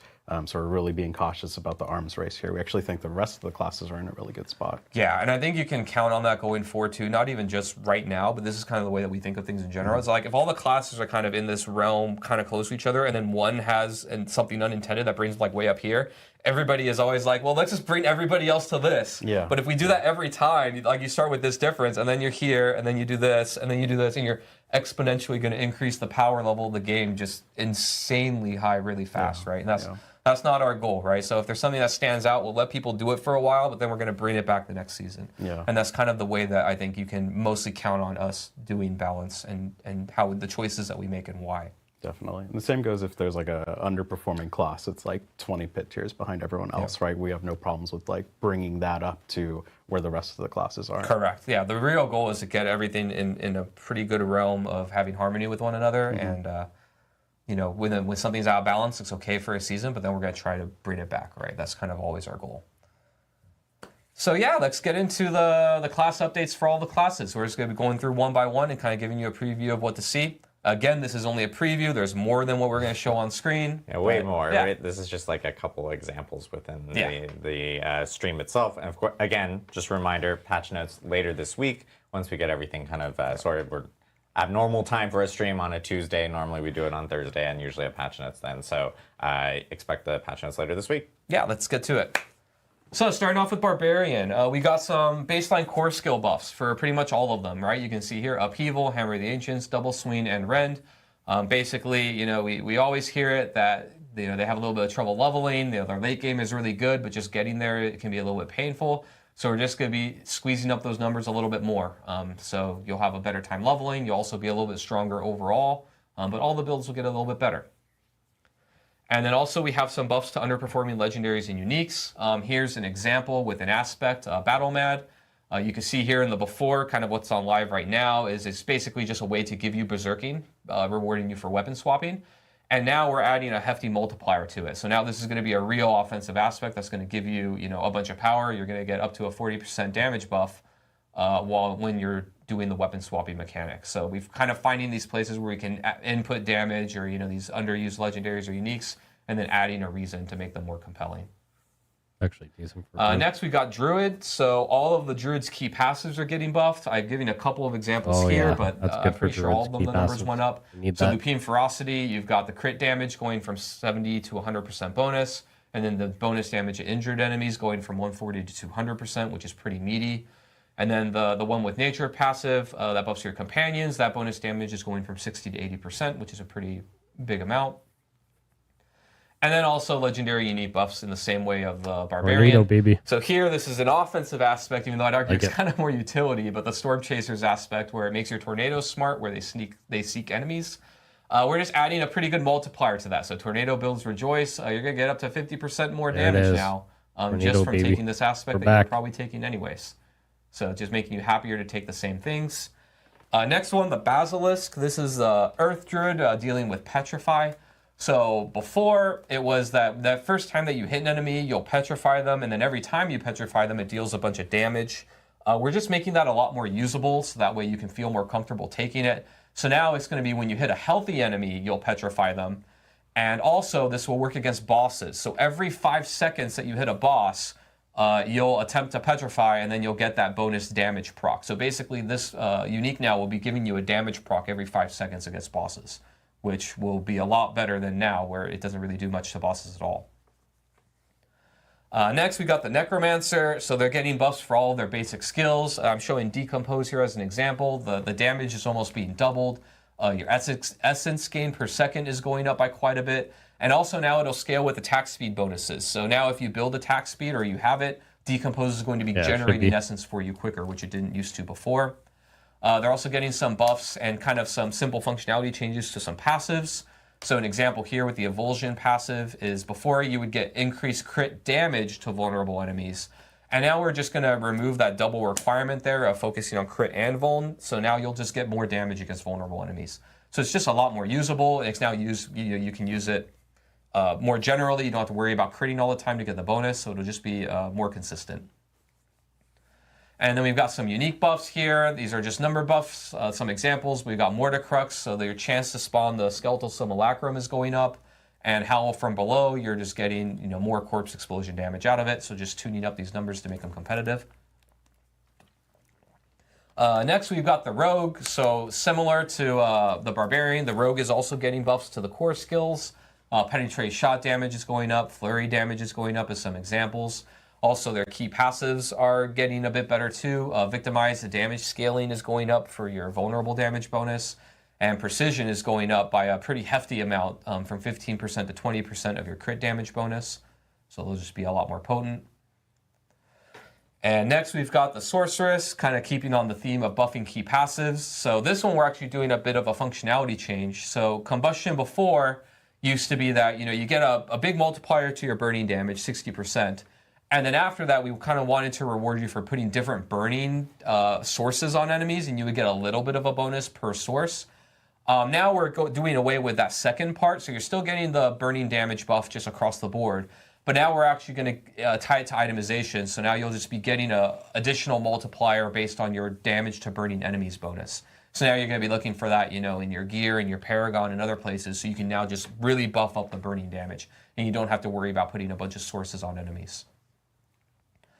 Next, in a similar vein, Avalanche. This key passive is just getting better and is going to be tuning into a damage bonus as well. So before it was that your frost skills have a lucky hit chance to make your next cast of a few different skills consume no mana and be stronger. And when you hit vulnerable enemies, it just made the chance better. And now we're just buffing up the chance baseline, going from 10 to 30% to get that free cast and bonus damage. But now the actual damage that you deal is going to be increased by your damage against vulnerable enemies stat. So now we've added basically a scaling multiplier to this key passive, so it should be doing a lot more damage over time.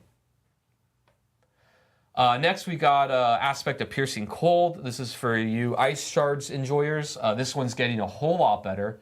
So before it used to be that the number of pierces was part of the random roll, and then also the roll made it deal, your subsequent hits deal less damage with Ice Shards. And now we flipped the script now, and now the amount of enemies that's going to pierce is going to be static, so you're just getting a more consistent value.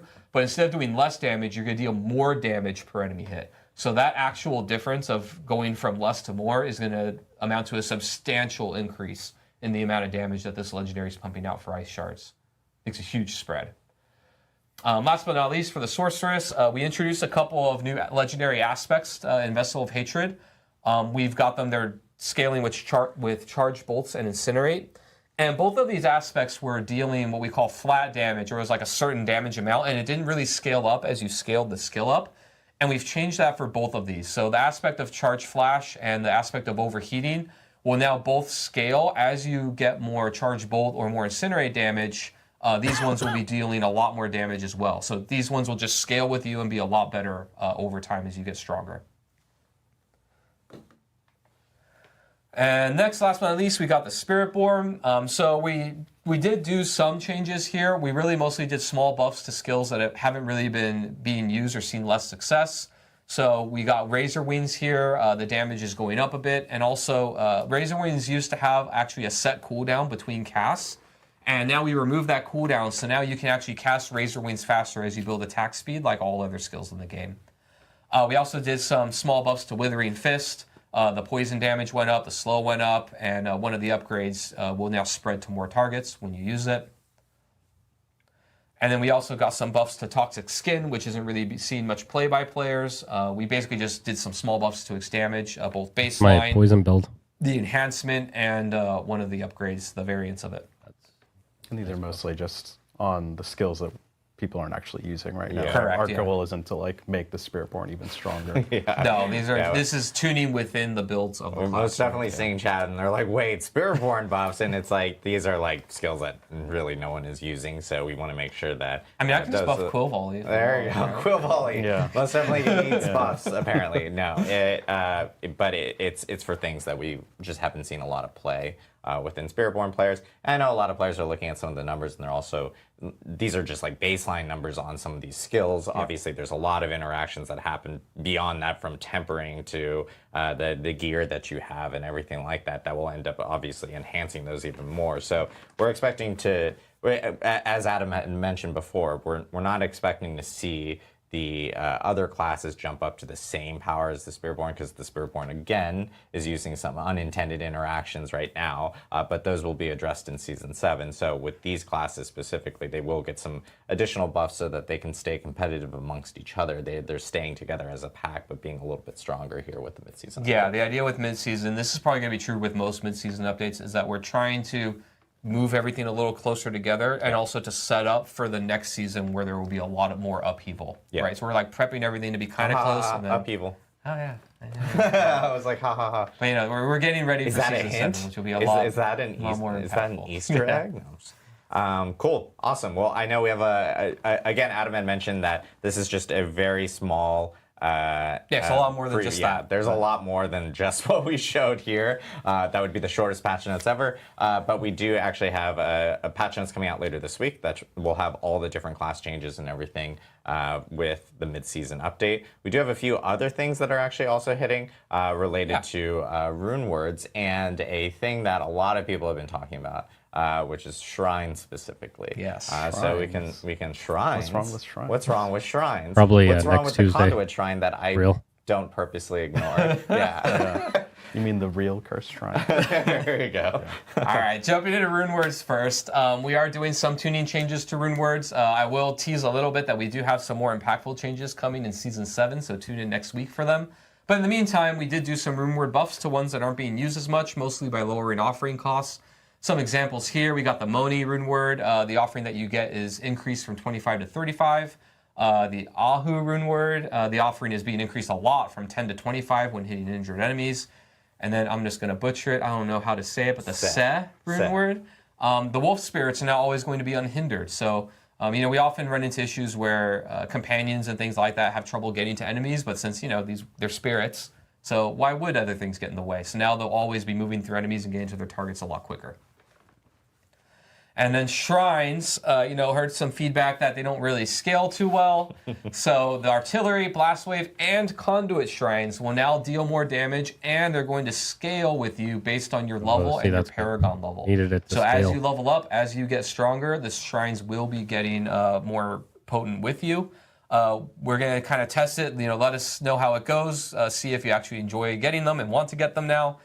We do see some room maybe to do some more things to buff them further if needed, but we're going to be trying this as a first step to see how it goes. Yeah, I know we've heard from a lot of people about, like, especially as you get to later levels and you're towards like end game in Torment 4 and a conduit shrine appears and it's like, don't touch it because maybe that will make things slower, which it currently typically does for a lot of players, especially Spiritborn players. So it's cool to see updates to these shrines, and then of course, again, like feedback is really important for us to know, like, hey, did we hit the mark? Do we need to do additional things, or do we need to tweak anything? So let us know after you guys get a chance to check out the new adjustments to the shrine. So that'll be really important for us. Some other things that are coming down the line, we do have some in-game specific events and items that will be hitting here in the coming weeks is a little bit after mid-season update.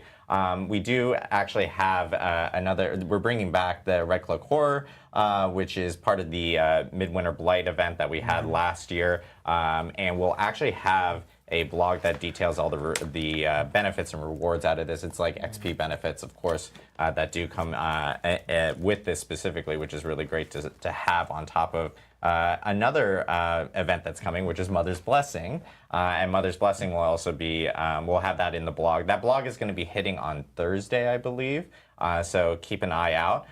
For Eternal players, we also have a cool little thing, like kind of like a welcome back booster type of event for them, or maybe it's not an event. I don't know how to coin it, but like, Colin, what does that entail? Yeah, so we wanted to put together just something to get you back into the action. I know part of X1 ended up sort of marking a bunch of items as legacy, so we just wanted to give everyone a one-time booster to come back. We're going to level you to 50. We'll give you a build that we've made. We've made 3 different ones per class. You'll be able to use it. I'm sure everyone watching probably doesn't care, but we have, you will care about this if you haven't done this, is we're going to unlock all the altars of Lilith as part of that boost. So if you log in and just use it, and you haven't got all your altars, get your altars for free. Just get it for free. Easy, nice. Yeah, so. And if you're a base game Diablo 4 owner, you'll end up getting, I believe, 1 of those boosts, and then if you're a Vessel of Hatred, you'll end up getting 2 of those boosts on Eternal characters, which is kind of cool. So it's if you want to jump back in or anything, and especially after the changes with, there goes my earpiece. I've been fumbling with it all day, and now it's gone. But I know a lot of players, specifically with Season 6 jumping back in, they noticed, as you mentioned, a lot of the gear went to Legacy gear, so this kind of gives them a way of being able to kind of recover some of that, immediately get back into it. Exactly.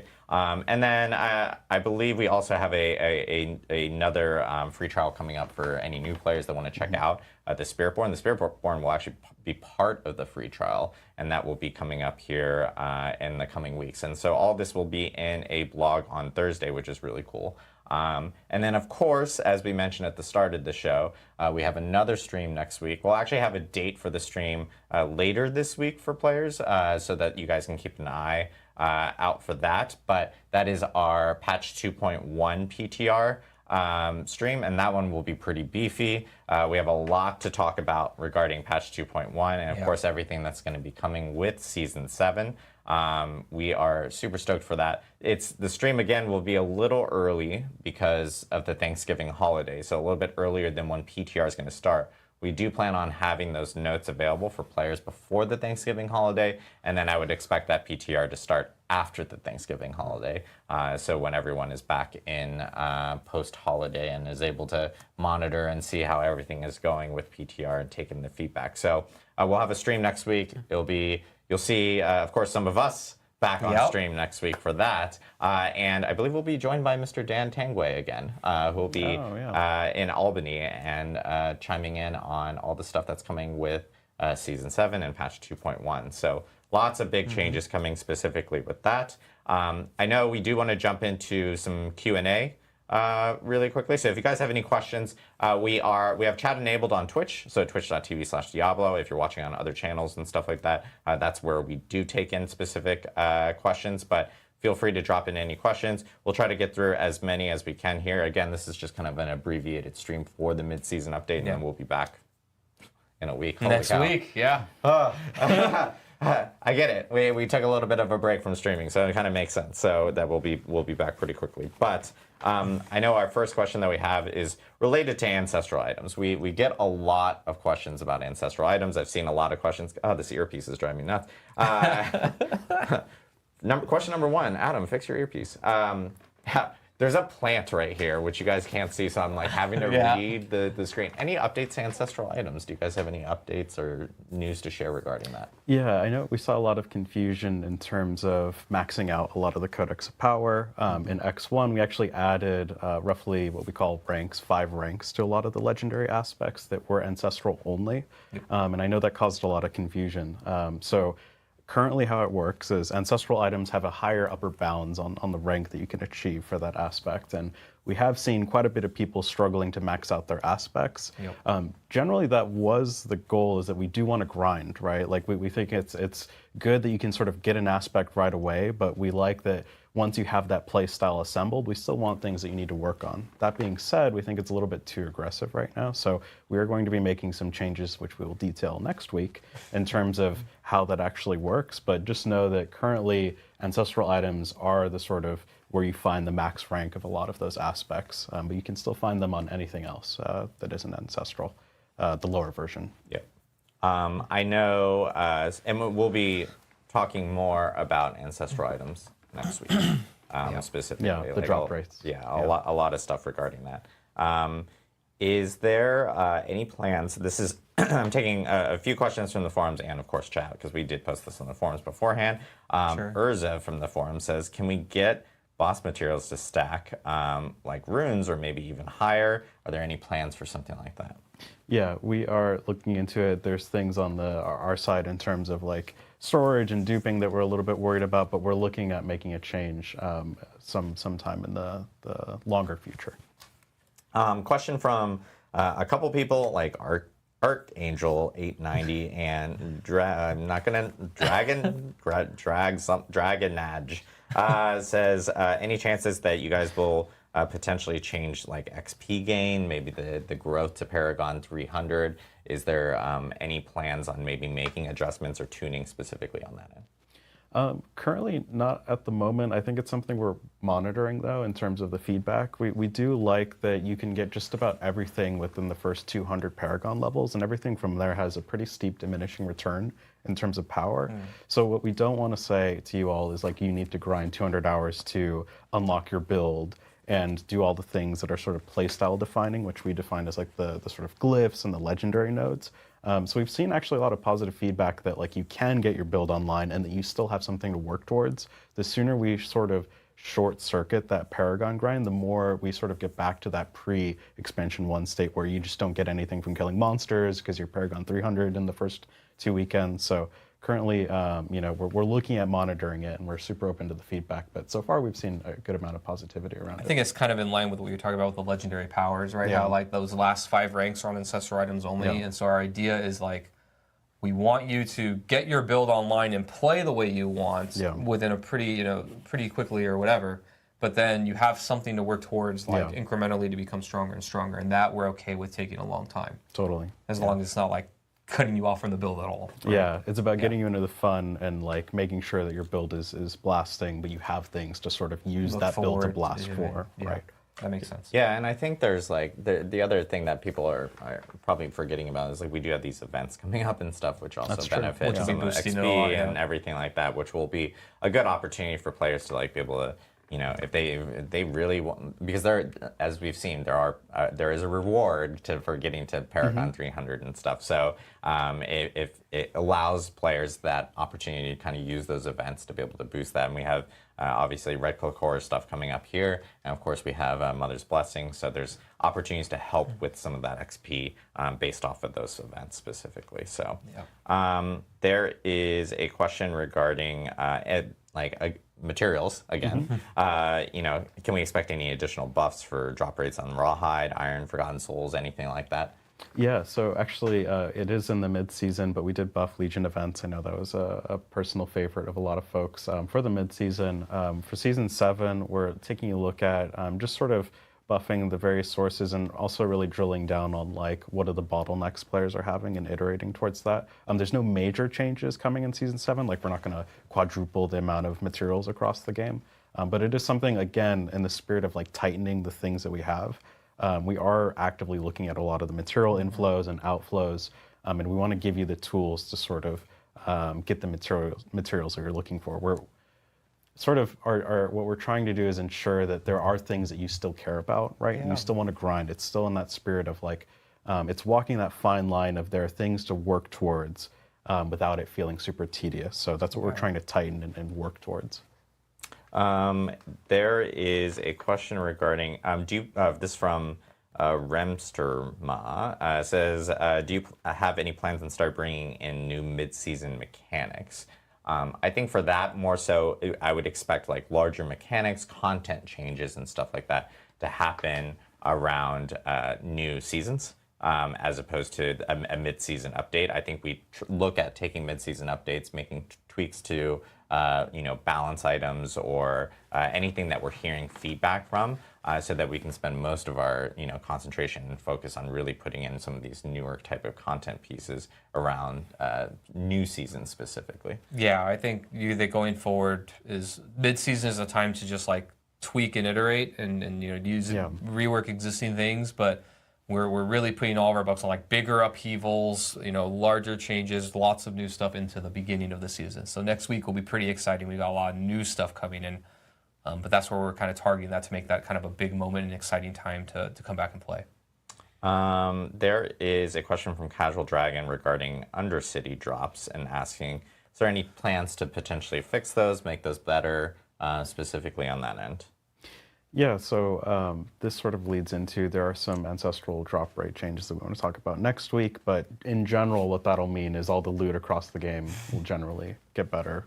So it is something that we're working on. I'm about to take this earpiece and throw it across the room because it just keeps popping out and it's driving me insane. That's a question from Pez Radar.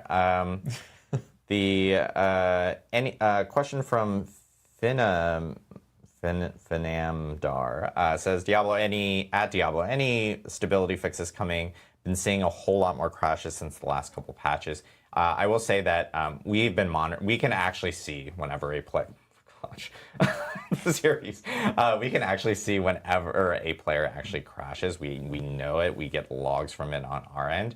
I know that the engineering team here has been doing a ton of work on working to get the game more stable. You've probably seen a bunch of different small client patches go out. We actually just re-enabled like DLSS in a client patch that went out yesterday.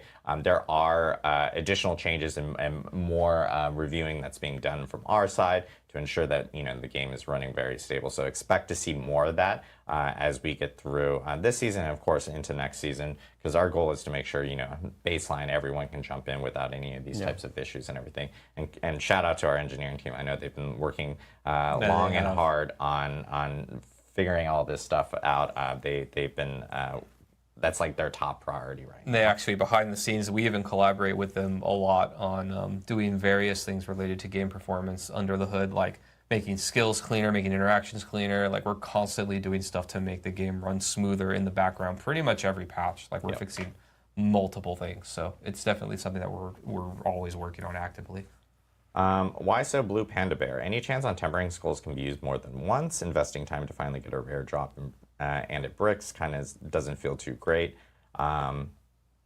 Any thoughts on tempering scrolls, how that's been going? Yeah, I think it's definitely something we hear a lot of feedback on, and it's something that we're sort of taking an incremental approach, right? Like with the X1 or the expansion 1 changes, we made it so that a lot of the recipes are 3. We also added, of course, the scroll of tempering or restoration in expansion 1 to see how that sort of changes things. So we're just really taking a measured approach. If we see still there's a lot of feedback that it just still isn't hitting that mark, we're absolutely open to changing things like potentially letting it be used more than once, and we're just sort of monitoring at this point. We are getting questions about the armory. Stay tuned. TM. Soon. TM. We'll have information on that. As you guys know, that has been in development. It's something that we've already confirmed about. I will be talking more about it here soon, TM. Keep your eyes peeled. Is that the term? Keep your eyes peeled. I don't know. There's a saying that stay tuned. I don't know.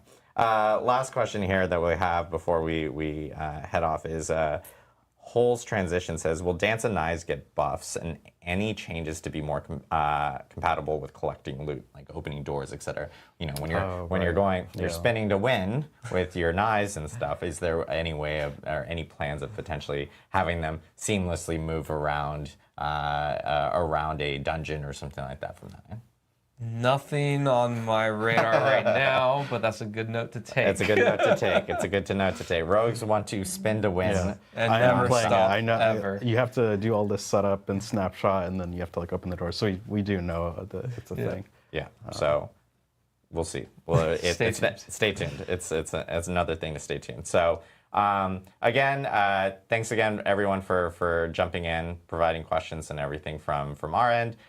We will have patch notes later this week, so stay tuned for that. The blogs for Mother's Blessing, the Red Cloak Horror, our Eternal Boost stuff, everything will be out on Thursday. So also check out for that blog. Mid-season update hits next week, so patch notes will be out before the mid-season update.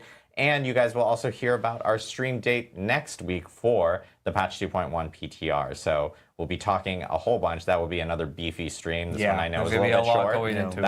That one's going to be a little bit more beefy than this one. But look at this. 2 streams in 2 weeks. We're about to do it. So we will see you guys next week. Again, huge thanks to Colin, Adam, for joining us. Our wonderful mini Khazra over here. Super awesome. Super cute. Love you, Aaron. So, thank you guys. We'll see you guys next week for our patch 2.1 PTR stream. And check out the blogs and patch notes later this week. See you guys.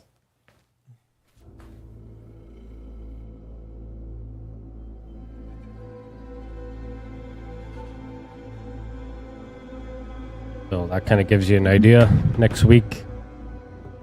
The next Tuesday, it sounds like the mid-season patch will be live, and this Thursday they'll give us the patch notes.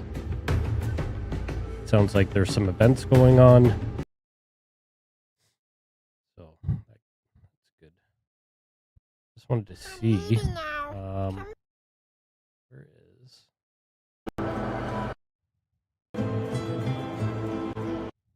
We did all of our combat math over again. We changed resistances.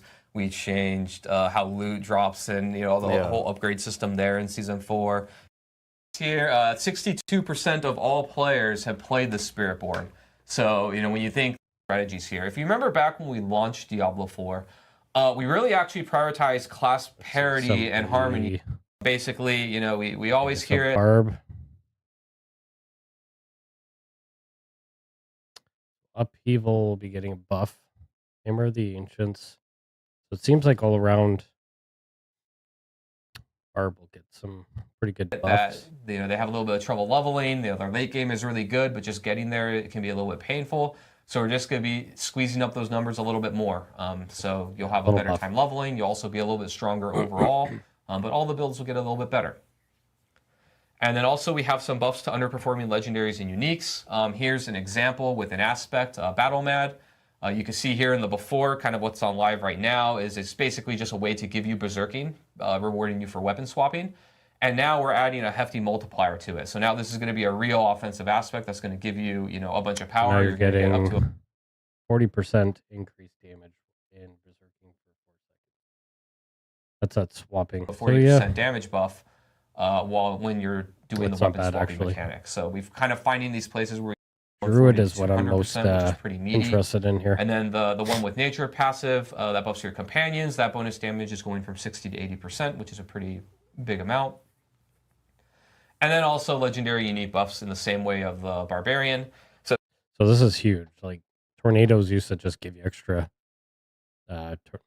tornadoes to target enemies, but now tornadoes seek up to 5. It targets, and it also deals 50%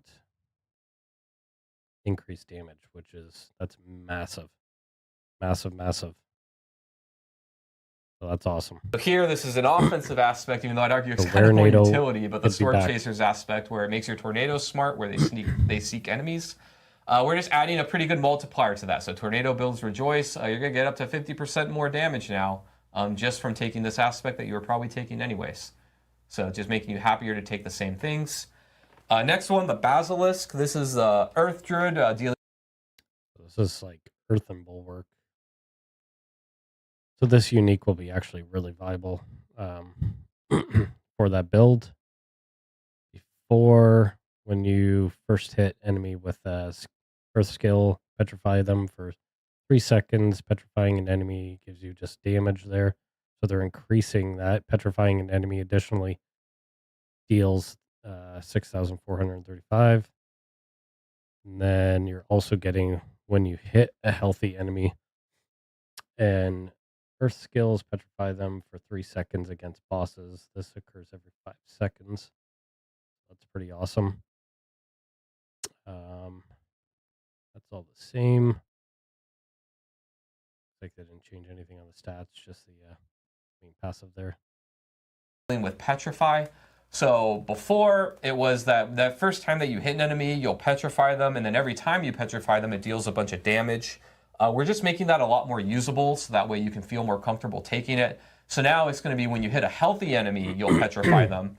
And also, this will work against bosses. So every 5 seconds that you hit a boss, you'll attempt to petrify, and then you'll get that bonus damage proc. So basically, this unique now will be giving you a damage proc every 5 seconds against bosses, which will be a lot better than now, where it doesn't really do much to bosses at all. Next, we got the Necromancer. So they're getting buffs for all of their basic skills. I'm showing Decompose here as an example. The damage is almost being doubled. Your essence gain per second is going up by quite a bit. And also now it'll scale with attack speed bonuses. So now if you build attack speed or you have it, Decompose is going to be generating essence for you quicker, which So the it more didn't attack used to speed before. you do, They're also getting some you buffs have, and the kind of more some simple damage. functionality changes to some passives. So an example here with the Evulsion passive is before you would get increased crit damage to vulnerable enemies. And now we're just going to remove that double requirement there of focusing on crit and vuln. So now you'll just get more damage against vulnerable enemies. That's pretty good though. Buffs for all basic skills. So if you want to make like a minion build, everything. Buffs for all basic skills. And then you're getting damage increase from 33% on Decompose to 60. Essence gain per second increase from 10 to 13%, and now scales with attack speed. So the more attack speed you have, the more increase, the more essence, I guess, will be increased. It scales with that. Passive buffs. So it's just going up like another 1%, but now it's not increased critical strike damage to vulnerable. It's increased damage to vulnerable enemies. So whenever they're vulnerable, you'll get more damage from that, which is very good. So it's just a lot more usable. It's now you can use it more generally. You don't have to worry about critting all the time to get the bonus, so it'll just be more consistent. And then we've got some unique buffs here. These are just number buffs. Some examples. We've got Mordecrux, so your chance to spawn the Skeletal Simulacrum is going up. And Howl from 10%. Below, you're just getting more corpse explosion damage out of it. So just tuning up these numbers to make them competitive. That's pretty good. Corpse explosion's going up quite a bit. Next, we've got the Rogue. So similar to the Barbarian, the Rogue is also getting buffs to the core skills. Penetrate shot damage is going up. Flurry damage is going up as some examples. Also, their key passives are getting a bit better too. Victimize, the damage scaling is going up for your vulnerable damage bonus, and precision is going up by a pretty hefty amount, from 15% to 20% of your crit damage bonus. So they'll just be a lot more potent. Pretty good. And next we've got the Sorceress, kind of keeping on the theme of buffing key passives. So this one we're actually doing a bit of a functionality change. So Combustion before used to be that, you get a big multiplier to your burning damage, 60%. More additional damage. And then after that, we kind of wanted to reward you for putting different burning sources on enemies, and you would get a little bit of a bonus per source. Now we're doing away with that second part, so you're still getting the burning damage buff just across the board. But now we're actually going to tie it to itemization. So now you'll just be getting an additional multiplier based on your damage to burning enemies bonus. So now you're going to be looking for that, in your gear and your Paragon and other places. So you can now just really buff up the burning damage. And you don't have to worry about putting a bunch of sources on enemies. Next, in a similar vein, Avalanche. This key passive is just getting better and is going to be tuning into a damage bonus as well. So before it was that your frost skills have a lucky hit chance to make your next cast of a few different skills consume no mana and be stronger. And when you hit vulnerable enemies, it just made the chance better. The biggest thing here too is 25% increase. That's an X, so multiplier against vulnerable enemies. Didn't even have that before. So you're getting additional 25% X multiplicative damage there. So that's huge. From one key passive. Better. And now we're just buffing up the chance baseline, going from 10 to 30% to get that free cast and bonus damage. But now the actual damage that you deal is going to be increased by your damage against vulnerable enemies stat. So now we've added basically a scaling multiplier to this key passive, so it should be doing a lot more damage over time. Next, we got Aspect of Piercing Cold. This is for you Ice Shards enjoyers. This one's getting a whole lot better. So before it used to be that the number of pierces was part of the random roll, and then also the roll made it deal, your subsequent hits deal less damage with Ice Shards. And now we flipped the script now, and now the amount of enemies that's going to pierce is going to be static, so you're just getting a more consistent value. But instead of doing less damage, you're going to deal more damage per enemy hit. So that actual difference of going from less to more is going to amount to a substantial increase in the amount of damage that this legendary is pumping out for Ice Shards. It's a huge spread. Last but not least, for the Sorceress, we introduced a couple of new legendary aspects in Vessel of Hatred. We've got them, they're scaling with Charged Bolts and Incinerate. And both of these aspects were dealing what we call flat damage, or it was like it's going to kind of be like the Blood Wave Necro. See how the motion, just a wider area effect. Yeah, it becomes waves that pierce and critically surge upon impact. a certain damage amount, and it didn't really scale up as you scaled the skill up. And we've changed that for both of these. So the aspect of Charge Flash and the aspect of Overheating will now both scale as you get more Charge Bolt or more Incinerate damage. These ones will be dealing a lot more damage. And that's huge. You're getting only 500. Now you're getting 100%. That's not even a percentage. That's huge. Damage as well. So these ones will just scale with you and be a lot better over time as you get stronger. And next, last but not least, we got the Spiritborn. So we did do some changes here. We really mostly did small buffs to skills that haven't really been being used or seen less success. So we got Razor Wings here. The damage is going up a bit. And also, Razor Wings used to have actually a set cooldown between casts. And now we remove that cooldown, so now you can actually cast Razor Wings faster as you build attack speed, like all other skills in the game. We also did some small buffs to Withering Fist. The poison damage went up, the slow went up, and one of the upgrades will now spread to more targets when you use it. And then we also got some buffs to Toxic Skin, which isn't really seen much play by players. We basically just did some small buffs to its damage, both baseline, the enhancement, and one of the upgrades, the variants of it. And these are mostly just on the skills that people aren't actually using right now. Correct, Our goal isn't to like make this. So, okay, so this is what I'm curious as well for the Ruin Words. So now, cast a skill after moving cooldown. So that's actually going to be beneficial. Lucky hit chance up to 100% injured enemies. Now it's offering increase from 25 to 35, 10 to 25. So they'll be a little bit more viable. Even using summon a spirit wolf to attack enemies for 8 seconds. That's kind of cool. You know, we often run into issues where companions and things like that have trouble getting to enemies, but since, you know, they're spirits, so why would other things get in the way? So now they'll always be moving through enemies and getting to their targets a lot quicker. And then Shrine. We knew that was the conduit needed to be buffed. Anyway, so that's some good, useful information. We don't know everything that's going to be in the campfire chat that we're talking about until we get the actual full patch notes, which they said won't be till later this week, Thursday. So we'll see more on that.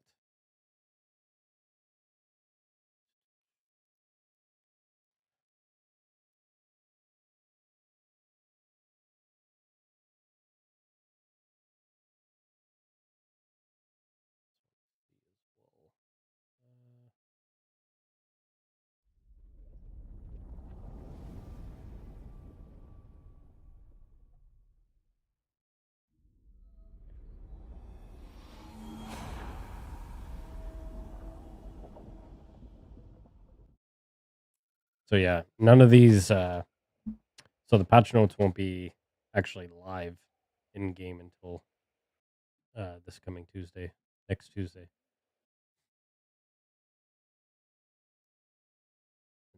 This build should be a little bit better, anyways. The toxic, the poison build, because we're using toxic skin, and that got pretty nice buff. That's why you're not seeing many of these builds.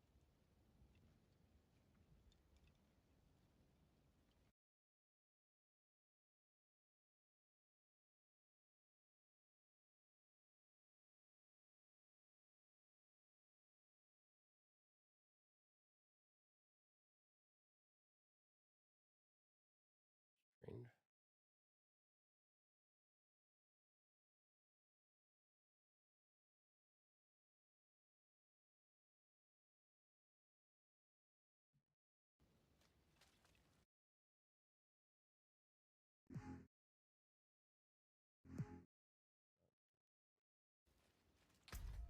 Okay, so kind of what I'm curious about. So, in other words, like it seems like Druid is going to be a character you're going to want to build. I'm probably going to try out the Were NATO build. See kind of where that's sitting, and then might also try Sorcerer. It sounds like they're getting a lot of buffs.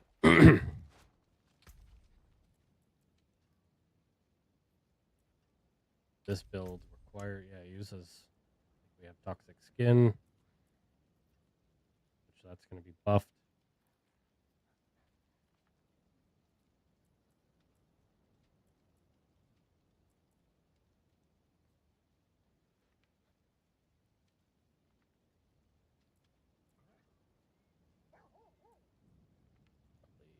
Seems like a lot of the poison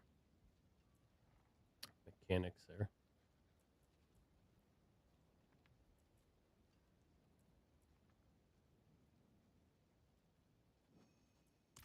That'd be nice to see, actually.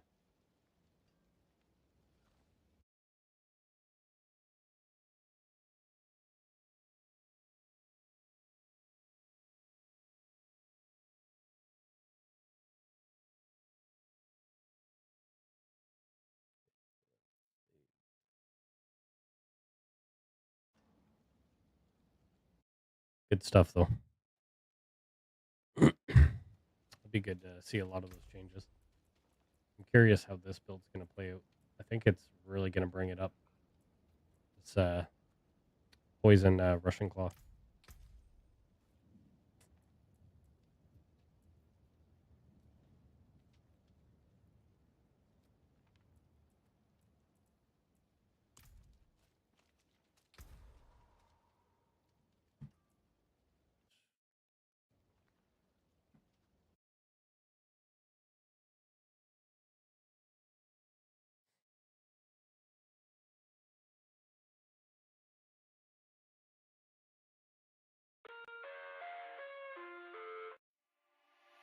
If anybody wants to join for some pit runs, level up some of your characters you're going to decide to choose. I did end up making a druid and a barb. I think barb's getting a bit of a buff. A druid. I may start getting him ready to test out next week. I'm actually pretty excited to see how Tornado works out again. Test that out.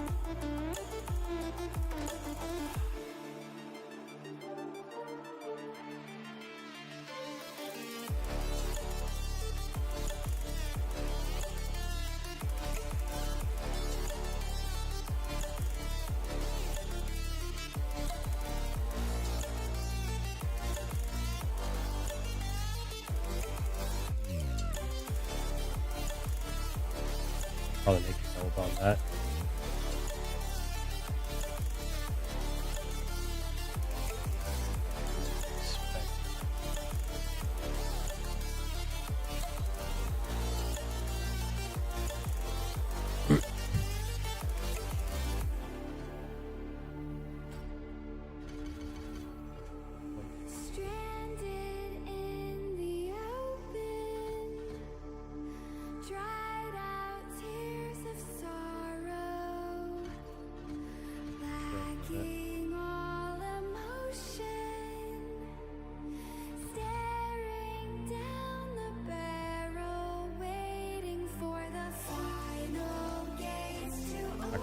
Spirit.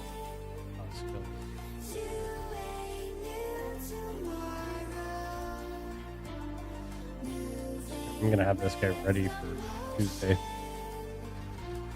I think he's gonna be pretty good.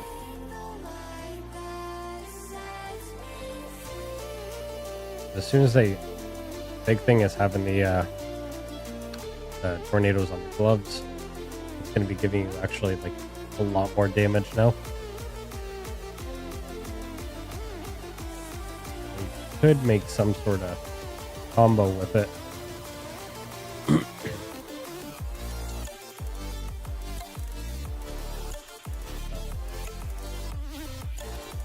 Could even do like some kind of companion build with it as well.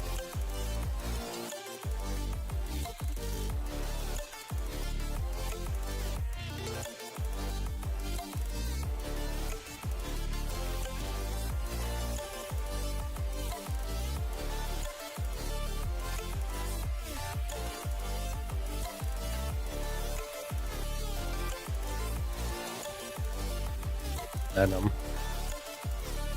Canyons, so that was getting a buff. I think we'll get more idea when the patch notes hit, but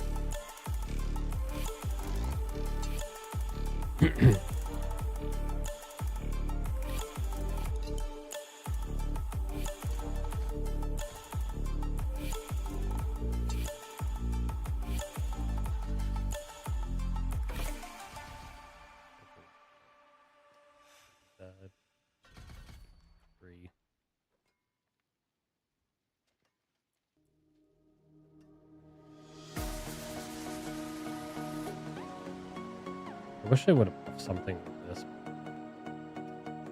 Lacerate.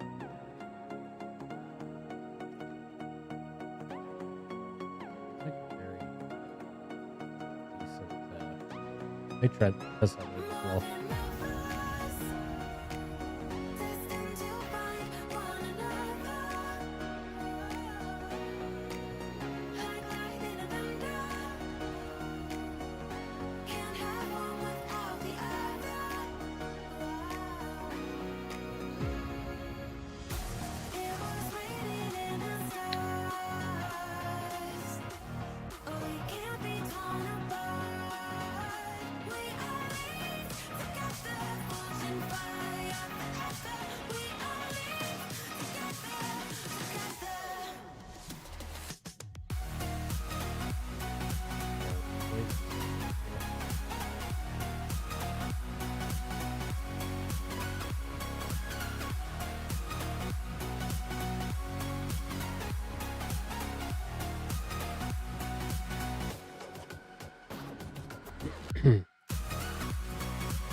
Two more.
Everybody knows I ain't faking now. Everybody knows my heart's vacant now. Yeah, she hates me now. I made mistakes, but now I don't ever wanna be alone. I don't really ever feel at home. On my own, in the zone. That's the only way I know. Feeling low, about to blow back up. Here I won't ever let the doubt creep in. Gotta pop a couple more aspirin. I don't think I'll ever let you in. Easier to break it off best friends. I don't really understand myself. I don't really understand, need help. I don't wanna be left on the shelf. Couldn't even hear me if I yelled. It's so cold outside. I'm alone, I'm alright. It's so cold outside. I'm alone, I'm alright. I'll make an updated planner on this as well.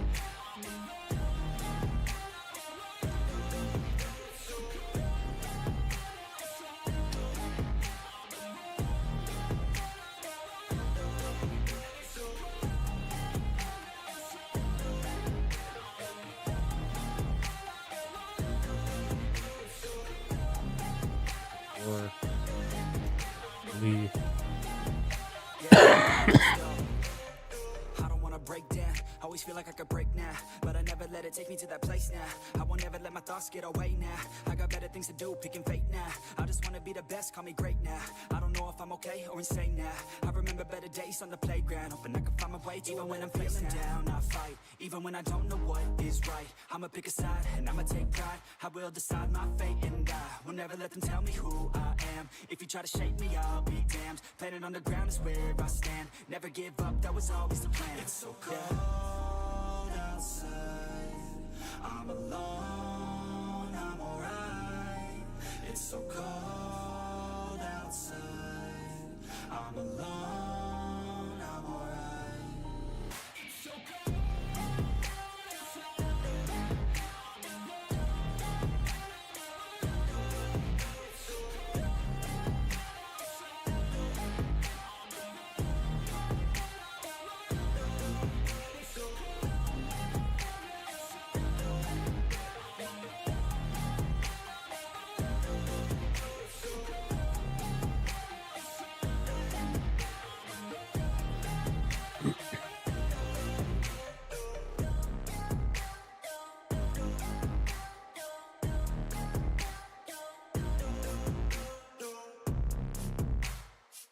All right, so I'm gonna mess around with the planner here, and I'll be back on at 7:30 8 p.m. Eastern time.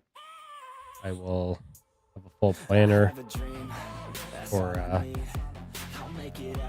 kind of what we'll do with the Shrednado. Like a Shrednado, probably Shrednado. Then take a look at the sorcerer. Already have a barb made.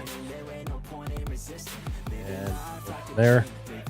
But, I'll catch you guys later on this evening. Hope you'll tune in and we can discuss some builds. And I'll be running some kits if anyone needs help with leveling a character or leveling up glyphs. Boss runs as well if you're looking for certain gear. So it was a good takeaway today with the mid-season campfire chat. It seems like we got a little bit of buffs to all the other classes. We won't know full details until they release the patch notes this Thursday. And then we'll know more and kind of base everything off of that and go from there. So I will catch you guys all later tonight.